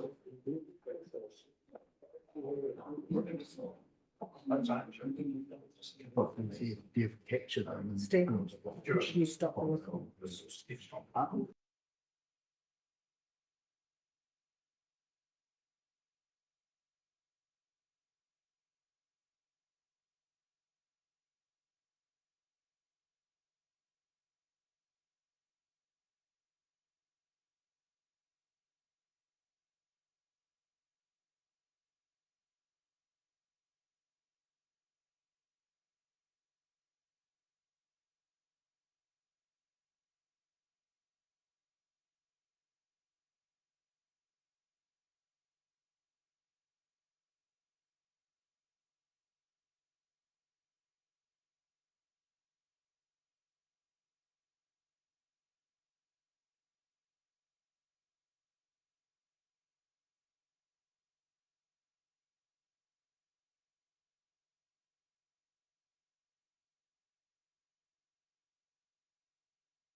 So the team have pulled together the motions that we need to confirm from the discussion that we've had this morning on the various items.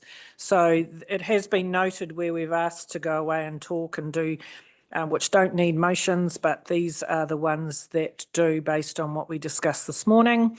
Give you a moment to read those, and then I will ask for a mover and a seconder, please.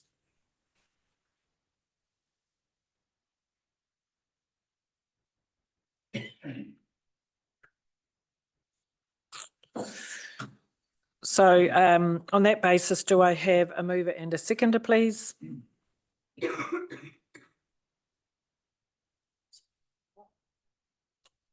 Councillor Ford, thank you. Have a mover, have a seconder, please. Councillor Bell, thank you. I can't vote on the 10-1 so that I can't vote on you.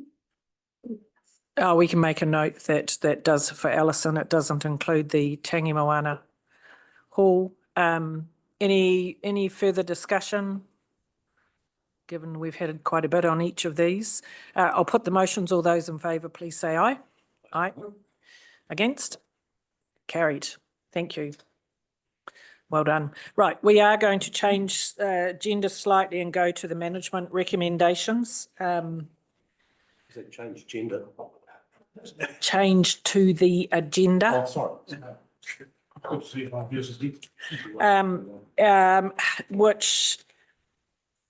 Which Hamish needs to be present for, and Hamish has to leave shortly, so we're going to those ones. So these are the management recommendations.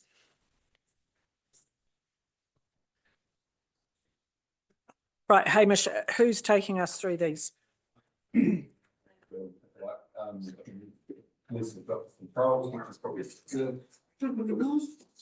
So if you recall the internal infrastructure team submission, there was 3 items on there. One of which was regarding and we've talked about it a number of times through the other submitters that have come through in terms of walkways, cycleways. So we developed our 3-year funding block for the 24-27 financial years, so years 1, 2 and 3 of the LTP. Since then, change of government, change of GPS for land transport, change of focus. We've had a very clear steer from NZTA that the walkway and cycleway funding categories will not be funded as they have been previously. And so if we have money in that budget area, it will not be funded, and therefore we'll lose out on that element of funding and free up our local share. We've been essentially steered in the direction of putting our local share into what was the government's sort of revised focus around pavement rehabilitation, reseals and road drainage and maintenance work, the old pothole fund that they talked about. So essentially the changes that we've suggested, which I outlined during the submission process, was to maintain the same bottom line. So I'm not looking for extra money, but it reallocates a big chunk of our walking and cycling money, which is predominantly the Te Araroa Trail, back into road maintenance so that we will retain it. And then we have that full funding availability from NZTA. So like I say, just to be clear, there's no additional money in this. Councillor Blackmore pointed out quite rightly that yes, there's the same money, but there is one less project, if you like, in terms of the cycleway focus. There is more work, or more, if you like, in terms of the pavement rehab work. So it's a reallocation, not a saving and not an increase. So we did have a few questions and discussions during the submission process, but essentially part of today is just to make sure that we're all still on board with that. And if not, we can have a chat. So have we had a discussion with the Te Araroa Trail as to where they got to since we last had them here talking about? I'd be keen to know how they got on. For example, they were talking to private landowners about getting down the Mount Biggs, Sandon Road Hill, that kind of stuff. John Jones has reached out to them. I'll be honest, I haven't sort of rounded that one off with him in terms of where they've got to. We can certainly bring that back to a sort of future workshop discussion. But notwithstanding that, our recommendation here is that any money we potentially had in that space is essentially at risk, and we won't get it. And therefore reallocating that funding to the pavement rehab work secures our investment in our work, and then we can maybe take that Te Araroa Trail conversation offline, incorporate it to the revised walking and cycling strategy, and then pick up any of the other submitters that have talked about that as well, individually or collectively. Yep. Thank you. Do we want to do these motions that are there individually? Yeah. Well, it's number 9 in the council agenda. Is there any chance the government could claim that money as well, instead of reallocating? Sorry, say again, sir. Well, the money's not going to the Te Araroa Trail. Now, if you rename it something else, is there a chance that the government could call that something else back and not fund that? And say, this is your roading budget, that's all you're going to get, and take that money and keep it?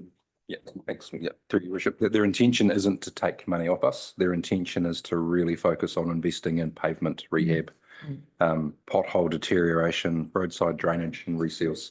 So the money, the amount of money I think that we will get is as close to certain as you'll get, and we've had indications that's the case. But it's the reclassification within the budget. So, any further discussion on this one, Councillor Blackmore? So if it was removed rather than reallocated, what would that mean? There's about $2 million, of which the local share would be available to us. So that would free up $1 million from our budget over 3 years. And it would also mean that that's $2 and a bit million of investment not going into the roading network. Yeah. Okay. That's the real thing with the NZTA funded road maintenance, is for every dollar you save, you're losing $2 worth of investment or maintenance. It's a hard one to cut. Thank you. Councillor Ford. Yeah, thanks. I'll reluctantly support this, sort of on the basis that if we get a smell of a change, and that might be quite a long way off, but if I'd certainly very supportive of the Te Araroa Trail and supporting that first and foremost, but let's not lose the money. So I'll support the recommendation. If we've just got an understanding that if it looks like there's another opportunity somehow in the future to have funding for the Te Araroa Trail, that we get into that. Yeah. So we need this as a formal motion, don't we? Yes. So the wording is on your agenda on number 9.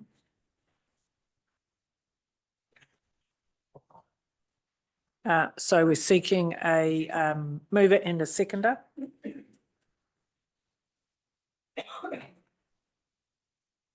Well, I'm happy to move that the council agrees to rebalance its land Transport 2024-2027 program business case by reallocating the subsidised bid for the Te Araroa Trail between Mount Big School and Ranfurly Road, redistributing these funds across increased programs for pavement rehabilitation, sealed road resurfacing and network resilience as outlined on Table 2 in the Infrastructure Department's internal submission, included as submission number 268 in attachment 5. Do I have a seconder, please? Councillor Ford. Any further discussion? Put the motion. All those in favour, please say aye. Aye. Aye. Against? Motion is carried. Thank you. Yeah. And so the next one on the list was in regard to the food waste. And if you recall from earlier conversations, we were working through the implementation of the waste management and minimisation plan that council adopted in June 2022, and so in that was the introduction of a new bin service for refuse, as well as an extension of curbside services for recycling into the villages, and a new food waste collection service. As we were putting together the draft budgets, it was quite clear that even though there was a reduction in the user component, it did result in a substantial increase in the rate component, which was the intention. But given where we're at in terms of budget development, it was going to add about 4 or 5% to rates. And so it was withdrawn from the budget development at that time. At that time, we hadn't had enough time to work with our incumbent service provider for waste collection to separate out just the food waste component. And so the whole lot was removed. Subsequent to those draft budgets being confirmed and things going out to the public from there, we had revised that, or received that revised pricing and worked it through with the contractor. So the submission that was presented to council was to essentially bring the food waste collection service only for Fielding back into the work plan. And that was for two reasons. One is that in addition to the initial proposals off the back of the waste minimisation plan, council had applied to the Ministry for the Environment for a capital subsidy to buy the food waste bins, which we have had approved. It's about $250,000. And so they need to see the implementation plan for the food waste to then maintain that capital funding for us. Otherwise, it would be withdrawn. And secondly, we have the waste levy, and as part of the waste minimisation plan, we talked about how we could use the waste levy. Bearing in mind, for those, just as a reminder, the waste levy we pay at Bonnie Glen. That price has been going up and will continue to go up. That money goes to MFE, and then they give half of it back to councils. And the intention of that waste levy is to reinvest into initiatives which then divert refuse from landfill. So given the volume of food waste in our waste stream, it is a perfectly aligned use of the waste levy, and it's already captured in our waste management minimisation plan. So the proposal is to use